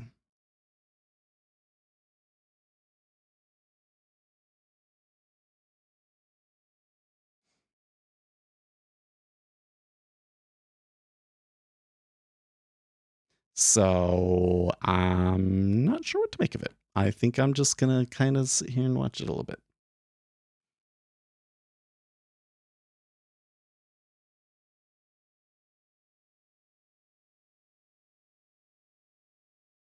The S&P 500 recovering that, though, sure is a change. That's exactly what Brannigan Barrett was trying to argue for, though, was to say that the economy still looks really good. So rates will increase. It's not the end of the world, and the stocks should be able to handle it. I don't know.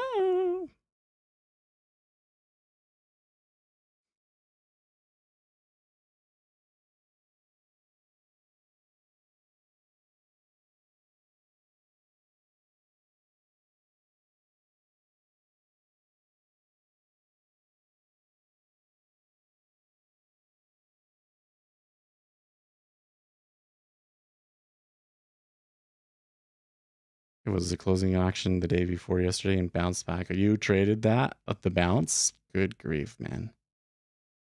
Yeah, that's a crazy, crazy move, isn't it?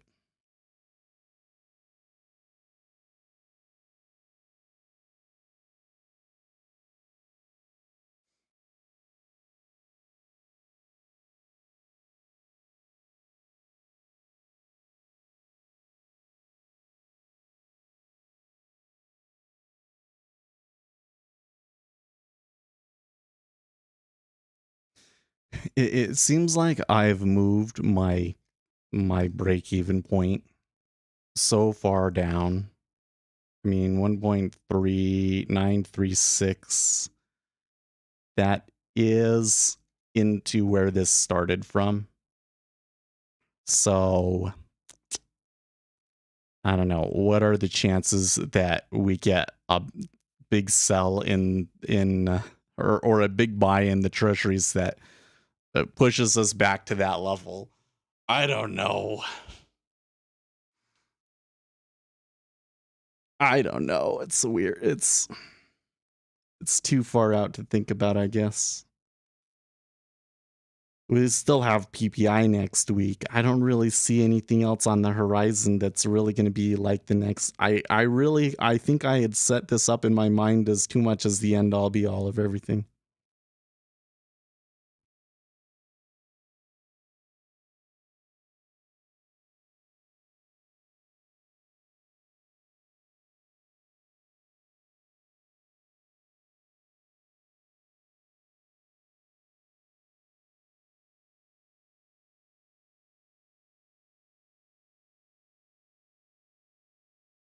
So here's another thought. if I spend more time making videos. So I set myself up so that I can maybe put out 2 videos per week. What would I make videos about? Um, yeah, I don't know how to put it other. I have like a list of videos that I wanted to make that have more to do with trading. I think I would be more interested in making stuff not about trading. So I don't really have a very good list right now.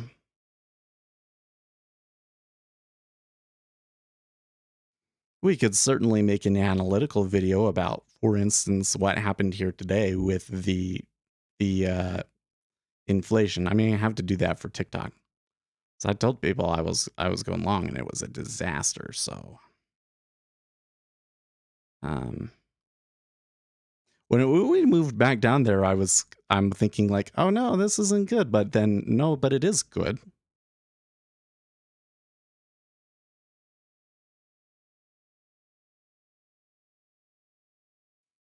Hmm.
Well, now the whole should I take another contract discussion is mute now, I guess, huh?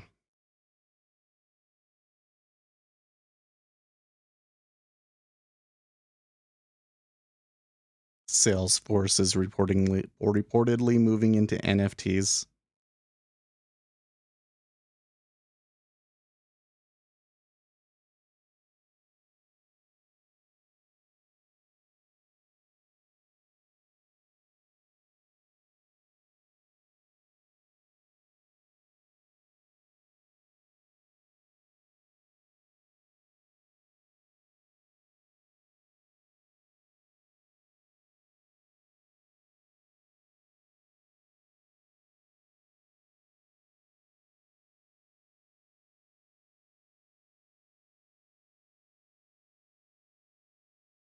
See, I could do it like could make a video Monday, Tuesday, and then Wednesday I could do programming stuff.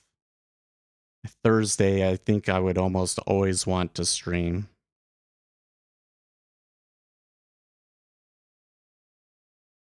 Still make a lot of shorts and have videos, but I could also just trade off stream. I still think a lot about being paranoid and think that doing the trades on stream might be hurting.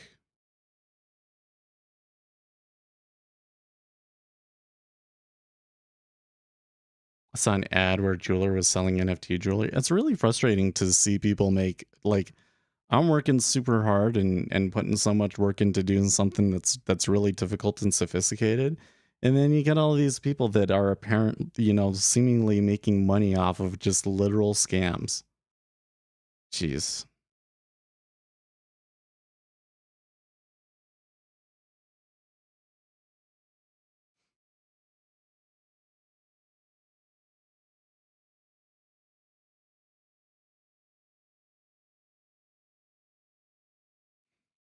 Well, we're still getting flattening. Do you think that the 30-year will get back to its lows, though? You care too much, just lose on demo. I know, right? No. Part of the thing here was that I felt like I wasn't learning a whole lot on demo anymore. And I wanted to take trades and I wanted to be able to deal with the stress of the live trading. And I don't think I've done too well with it. Maybe the reason I've been taking the wrong direction has more to do with the mental aspects of it. Um I feel like I had the opportunity to do what I wanted and I've just been a dismal failure at it, you know?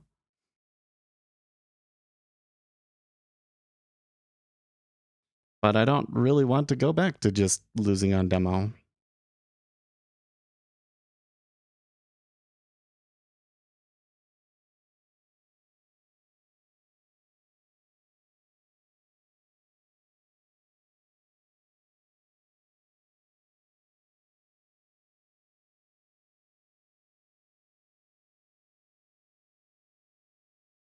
Mm. When I'm sitting here and I'm quiet and I'm thinking, there's like not really anything going through my head.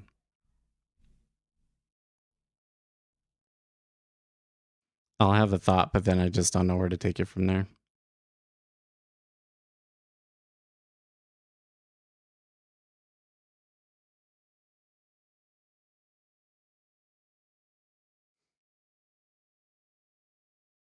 We're going to take more days off stream.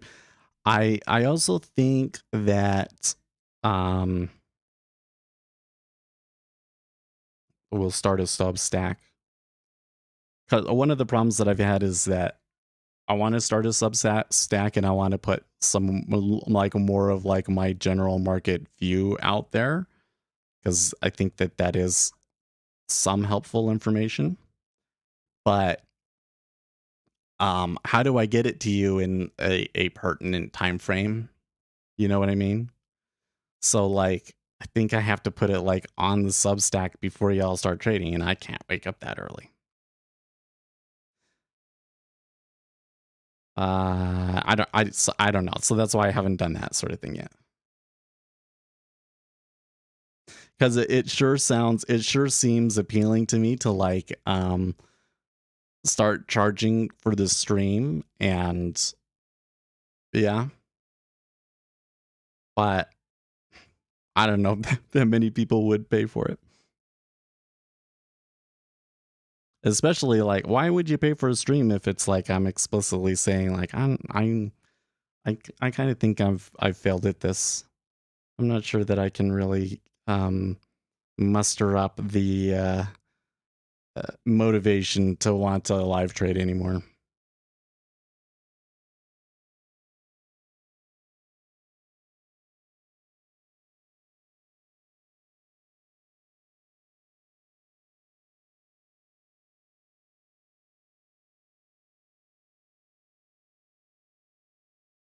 So surely there must be something more to it though, because if I was really just giving up, I wouldn't have, flipped back the other way and started making the money back.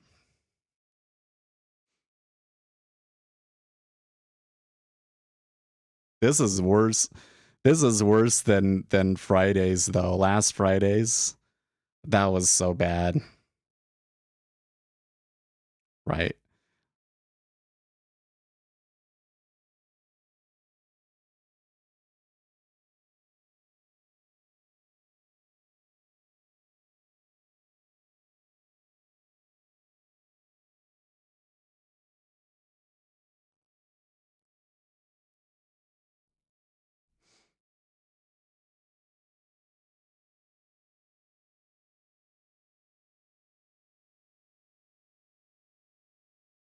Mm.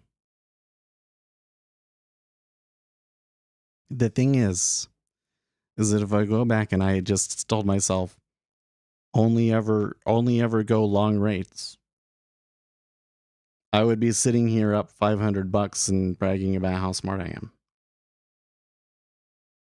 It's like it takes just so little to completely change the trajectory of everything. And yet it doesn't consistently happen. It's so interesting.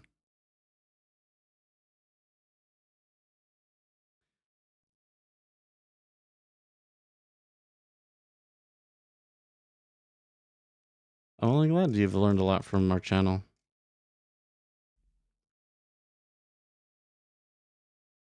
The problem is not that I'm questioning what I know or the value that I'm able to bring you guys or anything like that. That's definitely not the problem.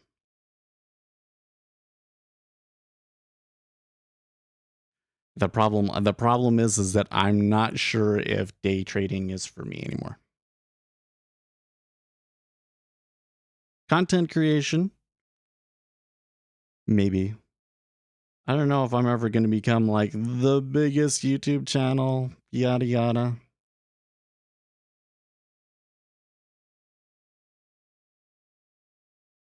You've been trading on and off.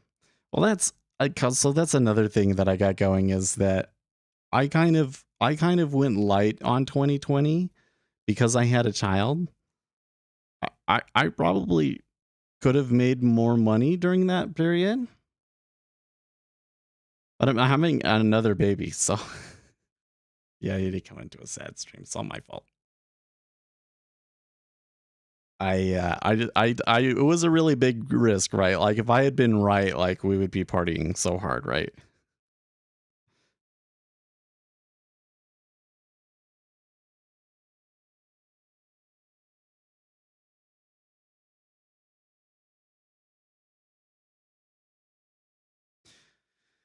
Well, we're seeing a little bit of a change in the spreads. The flattener is starting to revert, and that's why we're seeing the 30 is starting to push down a little bit more than the 5.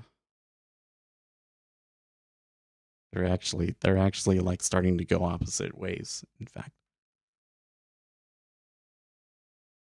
Like on this last swing, the ZB went down and the ZF went up. But the went up. You just got to keep it lighthearted. I am. But what easier way for me to keep it lighthearted than to just not have any risk on the table?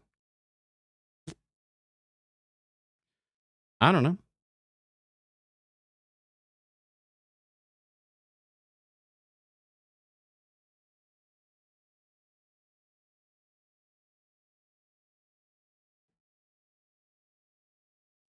It's always the same problem, really, in life. You can do anything. There is literally a million different things that we could do right now. How do you know which one you should do?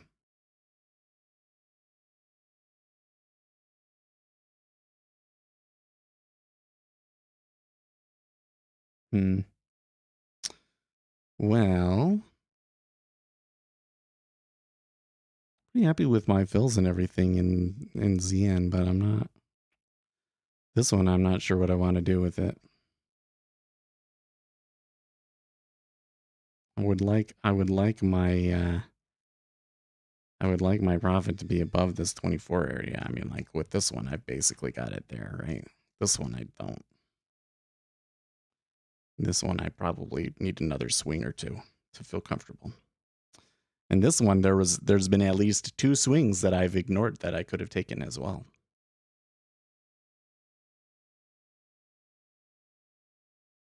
So it's kind of funny.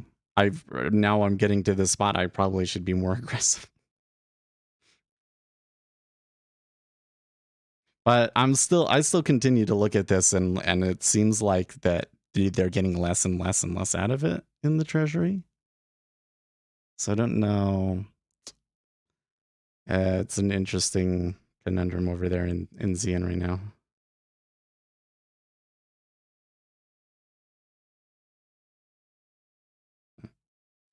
Well, there's one person on Twitter that says that they don't buy it, or the four rate hikes that they've priced in for June. There's still a lot of people that are super skeptical about it.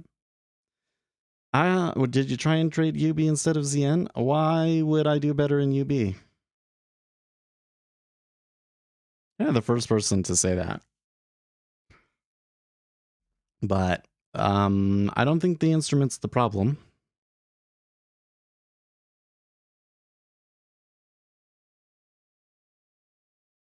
I think the reason why I kind of think those sorts of things is we're like, well, this market is going to have a different tendency from this market, and you'll be able to find an edge here that you didn't have there.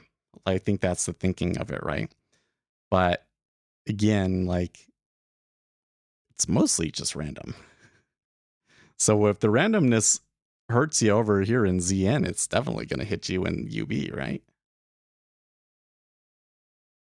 Well, for that matter, why not trade NQ or ES, right?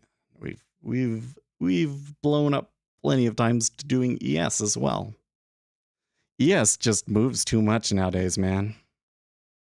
It just moves too much nowadays. It really does.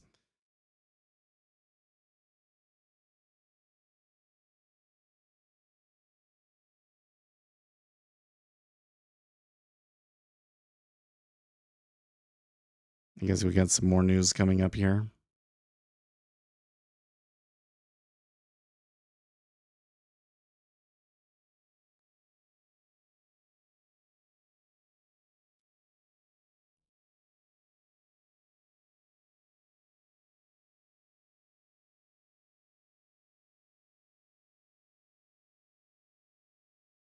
SEC adopts new disclosure rules for private equity shops and hedge funds. That's interesting.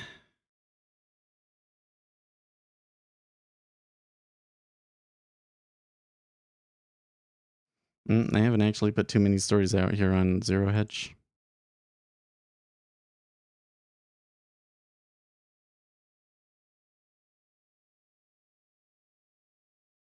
You say that ES and NQ don't respect the chart analysis, but UB does? Maybe. If you have any empirical evidence, I'd love to see it. Bitcoin recovered that whole decline as well.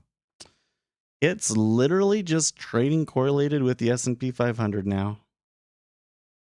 Gold is moving higher.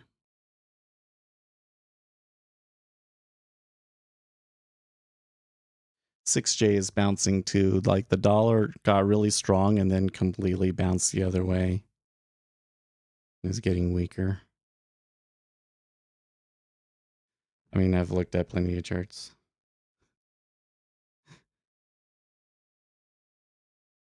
I don't know how to express how much time I've spent trying to sort out some sort of statistical edge in the treasuries, man. They are so dang efficient. Every tiny little idea that we've had and we've gone through, and it's noise, man.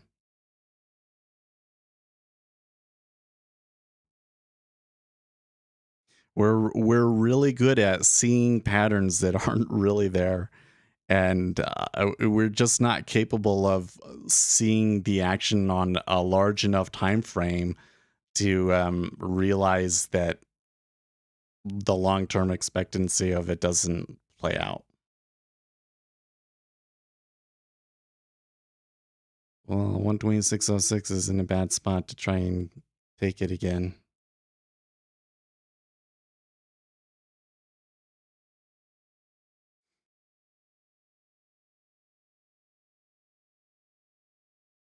There was somebody who, I forget what their name was, they were like, oh, you should talk about this more. And I was like, well, I don't talk about what the RSI is because the RSI doesn't work, and we haven't seen them since. It's like,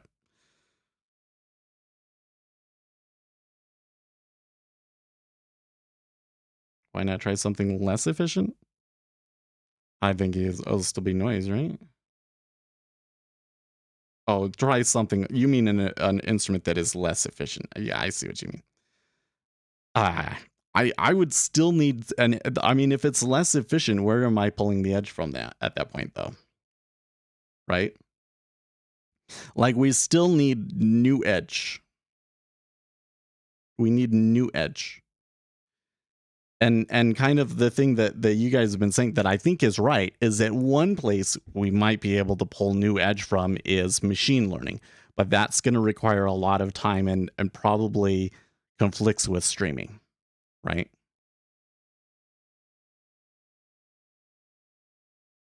Yeah.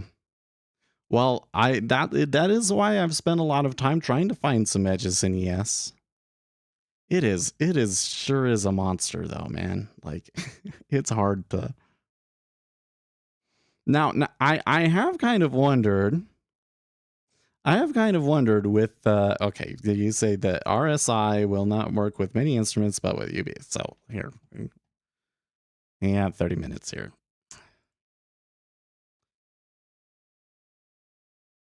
We're saying if the RSI gets to overbought, oversold, then we look for the reversal, right? So here we go. We're going to go to oscillators, RSI. We'll just do the basic one. RSI period of 14, smooth 3, stop 8, target 1-to-1 risk ratio is what I think that means. And you want us to do UB. Oops. There we go. UB. Future. Okay. Then we got 1 minute data. And let's just, for the moment, go to the beginning of the year. You think 12? Sure. 12. For UB, let's make our stop a little bigger. Let's go like 16. 1-to-1 win ratio.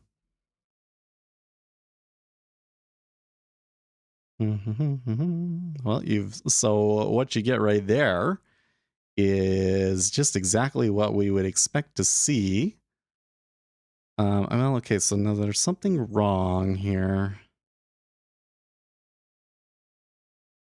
Something wrong here. Hold on. Ticks. Oh, I see. My stop is too wide. My stop is too wide. So let's just try an 8-tick winner.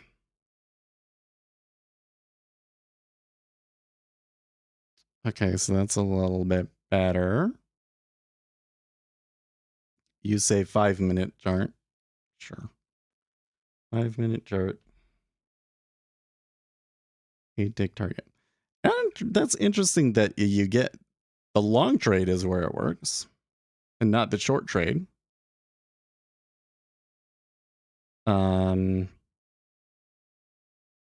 It's almost break even.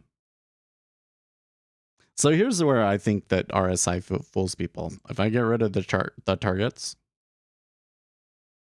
and I just let it stay in forever. Oh, well, in this particular instance, it's not very good. Maybe if I go further back, let's try going back to like 2019 if we can.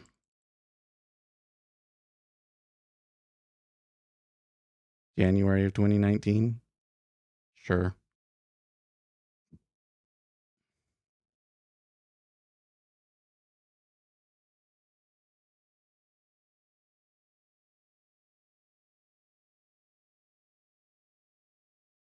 It'll take it a bit.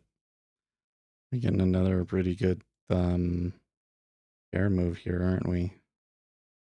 No, it's not quite to the lows, but the ZB is because of the spread.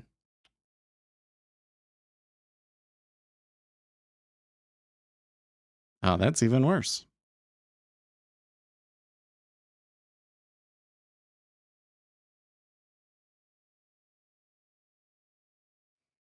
It was easy. It would be the easiest thing in the world to beat the market if such things worked. So of course it does not. Yeah. That's exactly what it is, TLA trader.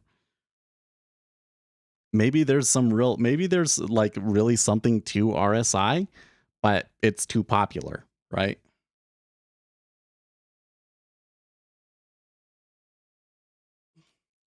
It is thing like one of the things that I find really frustrating is that a lot of people just say, "Oh, it's all about your attitude." Like, don't be so down on this thing and this thing. Like, you could try it and it might work, right? That's what people will say. And but in my mind, it's yeah, but like if it doesn't work, it doesn't work, and everything that we know says that it shouldn't work. And I've spent so much time doing those sorts of things and found they don't work. Why should I continue wasting my time with them? I don't know, man. But then there's the other side of the thing, which is like all of the stuff that you've got that we have available that tells you things that are real tendencies to the market or whatever the deal is. Tend to not really help you much in terms of actually being able to make a profit from them. You get what I mean? It's like the stuff that we can prove might suggest a certain way of doing something, but it doesn't on its own necessarily give you edge. Like the whole thing is like from the knowledge that I have in the market kind of suggests that the only way to really have edge as a retail trader, since you can't get at the front of the queue, at least in these instruments, maybe you can find a less efficient instrument where you can really get in the front of the queue and you can do real market making methods. But for the purposes of us, if we're going to find an edge in the bonds or the treasuries or something like that, we have to know something that other people don't know. And the frequency with which we have that is not enough, it seems to me. Or you will have that and you interpret it wrong. You just make the straight up wrong decision, like which is what we basically did today. Some of them aren't displaying. Which one's not displaying? So you might need to turn on tick replay for some of them. I should probably put something into it.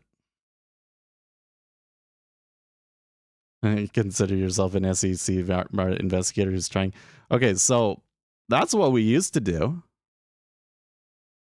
That's what we used to do. And what we kind of found was that when we saw evidence of market manipulation, what it would do after that was inconsistent. You know, it's the same thing with this. Like we've gone through time periods where when there was like a whisper number or there was kind of like information like that coming out that kind of suggested that an economic number would be a certain way or that a certain thing was happening. It worked really, really well for a while. And now the past 2 months has been just absolutely the opposite. There's your question answered, CB, back to lows. Yes. Oh, they didn't break the lows quite yet, but it's close. I really should have taken the other contract down in here, shouldn't I? Shouldn't have I? Well, it looks like the end result is going to be minus $10, so it's no big deal for the account, but I don't know, guys.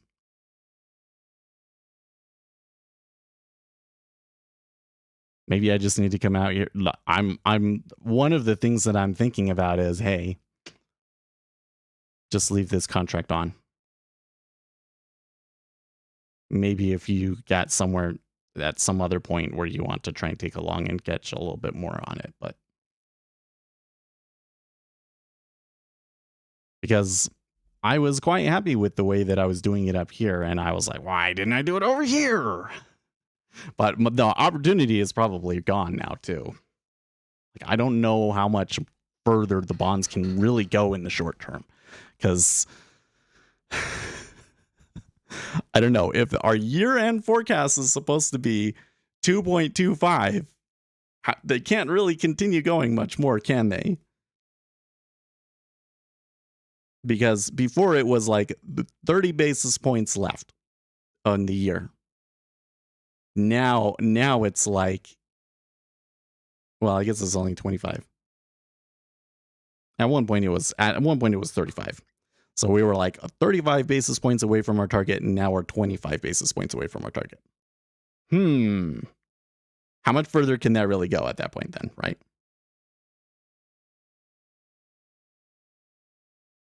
Are the candlesticks an indicator, or will it be a drop down? Which are you talking about, like the spread candlesticks? Those will create another data series underneath of your main chart. But they will be candlesticks in the bottom chart.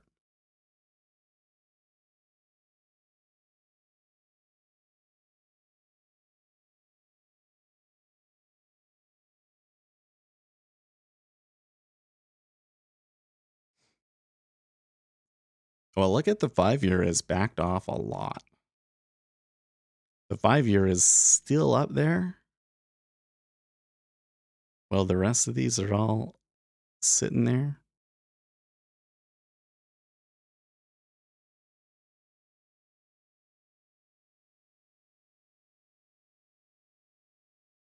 Oh, you're asking me what this is.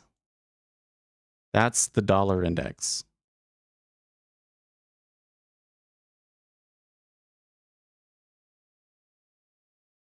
That's this indicator right here is synthetic dollar index. If you zoomed in, you'd see it says it on the chart there. Synthetic dollar index candles.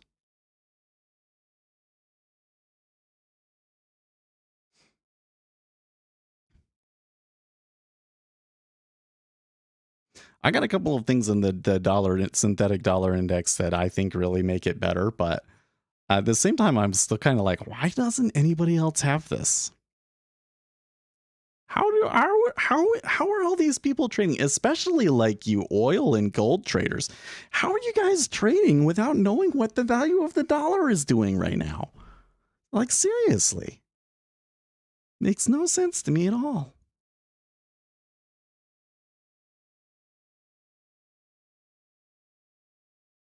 Your computer crashed. Sorry. I need to turn on my laptop.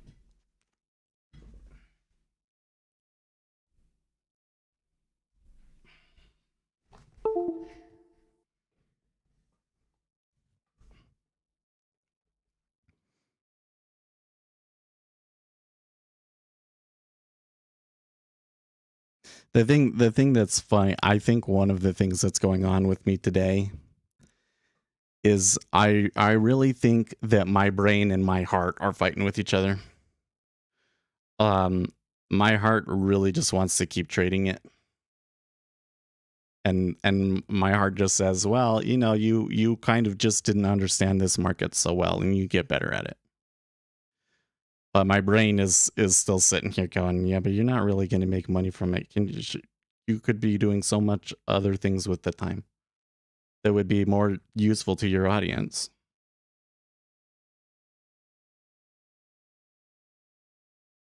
Yeah, so you could put it on any chart that you want.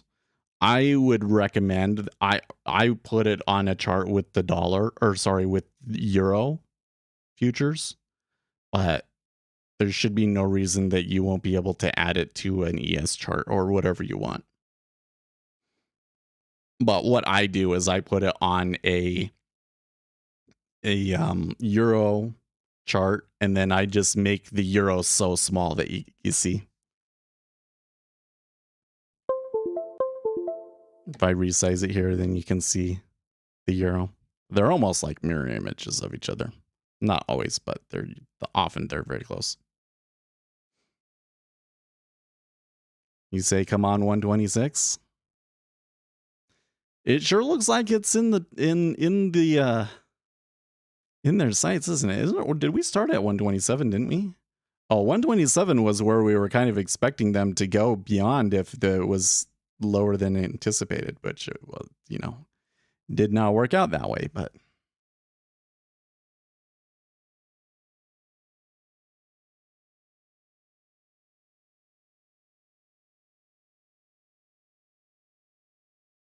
the Windows sound always, oh, I'm sorry. Yeah, I really hate that.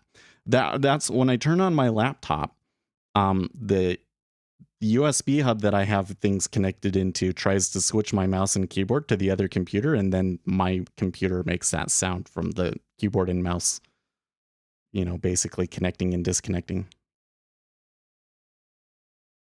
Just to prove that data is not all random. Well, not everything is random. The thing that's so cool, or notice how I always try and start my sentences with like the thing that's this, blah, blah, blah, blah, blah, blah. Okay. But something I find really fascinating is that the way that markets react to large meta orders is incredibly predictable and consistent. If you know that the meta order is coming, if you spoke to somebody at Goldman Sachs and they said, hey, we're going to be buying X thousand contracts of this today, and you know that that's going to happen, you can predict almost to the tick exactly where it's going to stop and turn around and what it's going to do and stuff. It's nuts. And like the timings of it and everything too, you can get they add a little bit of randomness to it so that you can't really detect it in your charts or any kind of but it's going to be 45 minutes. It's going to be roughly 45 minutes, give or take 20 minutes from here or there, that they're going to do the next leg. You can know like almost exactly what it's going to do if you know what the meta order is, how big it is. It's just that knowing what they're going to be is super hard to predict. Sometimes there are situations where you know what they're going to be, but the number of times that you think that you're going to know and the number of times that they're actually come through and you're right, they'll match up very well. It's a pretty good further move here in ZN. I'm happy that I didn't, completely take profits on kind of letting them ride.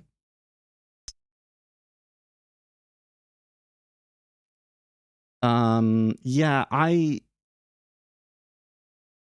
could maybe change the system sounds to go through somewhere else, but then there are other sounds that you guys might want to hear that you wouldn't get.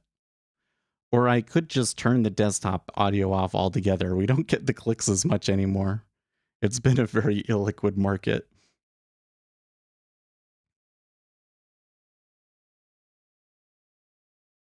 Anyways, so after that whole rant, yeah, if there's more to the meta order to come, then we're definitely going to touch 126.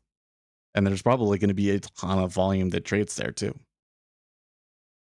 But then that might form a hole, and that might form a location that they pull back from again. So we'll see. You weren't complaining. Okay. Yeah, I get what you're saying. So it suffices me to say it's something that I've thought about before.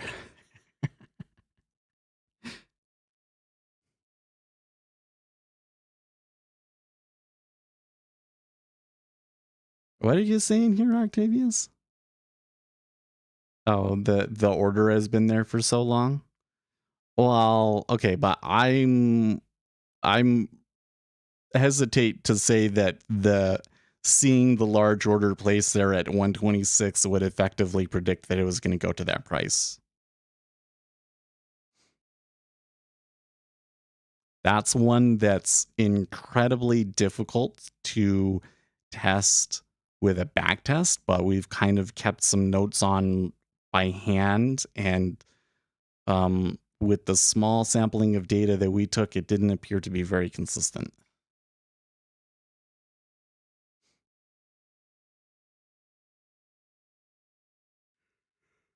I suppose with the context, if you know that they're going to have to sell a lot of treasuries, maybe then you could say that. I don't know.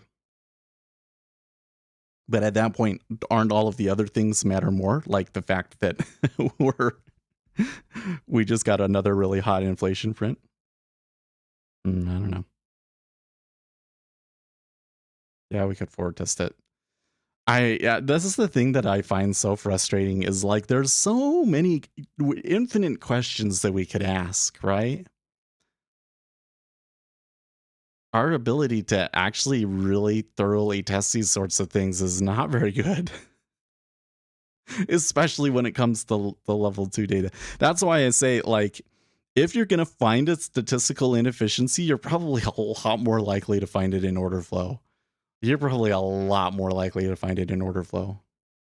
In fact, I'm almost positive that the majority of these quant firms that are consistently making money, that's where they're pulling their edge from, is from watching the orders.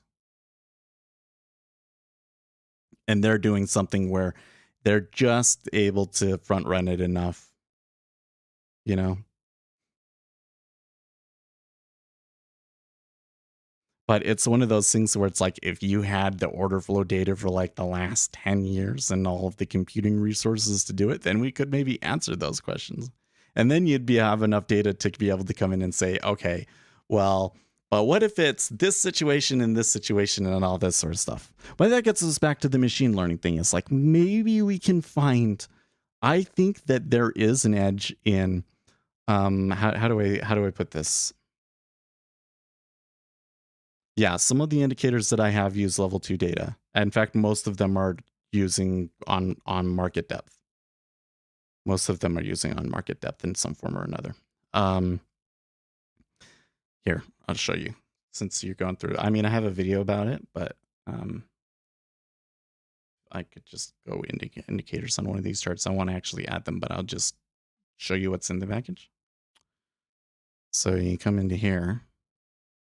Okay, so like the level 2 changes and hold prices, resting orders, those are all use market depth. I'm going to change one of them. I'm going to change the level 2 changes to be Santa Fe. I'm going to call it Santa Fe. That's one of the things on my list, is Santa Fe. There are some of these ones like resting orders version 2. This was like a slightly different algorithm that I thought maybe would work better, but I've been unable to prove which one works better. It does seem kind of helpful. So what I was gonna say is that like if you come to like the level 2 not that one. Largest resting orders is one. No, it's this resting orders one. So this resting orders one that will kind of tell you what the bids are compared to the offers and whatnot. I think there is an edge in that. Like, I think that you can come in and you can say, if the bids are larger than the offers, then we're going to have a tendency to move up. But I think it's more complicated than that. I think that there's like 4 or 5 variables that you have to put together, and that a machine learning algorithm could help you sort out what the conditions are where it matters. I'm pretty sure that that's a thing. That it's like when you have a certain amount of velocity going on here and we're moving down, then you can follow the orders, and they're a good predictor.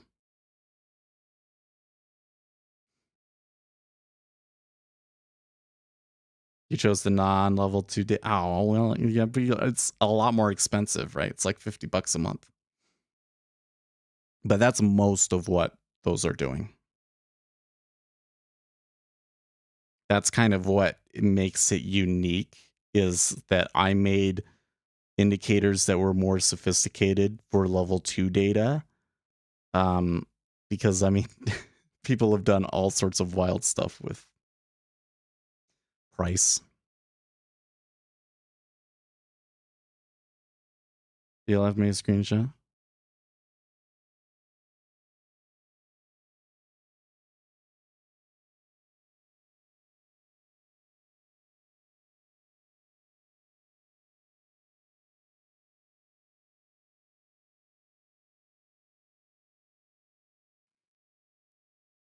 price that you put yesterday printed exactly.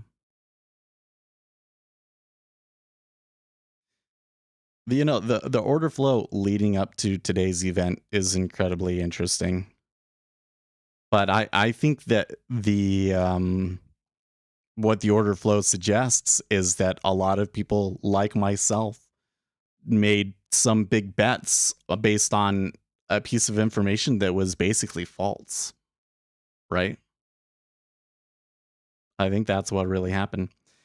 And how would you have known which one to go along with? I don't know. I don't know.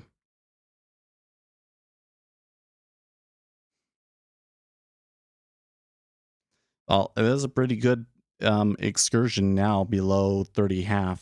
So what I'm seeing now is like um we came into the kind of the wall where the impact is such that they get back off, and now we're getting another leg of the meta order. I don't know how much further it can go. We should realize that this move is probably not going to be as strong as the first move,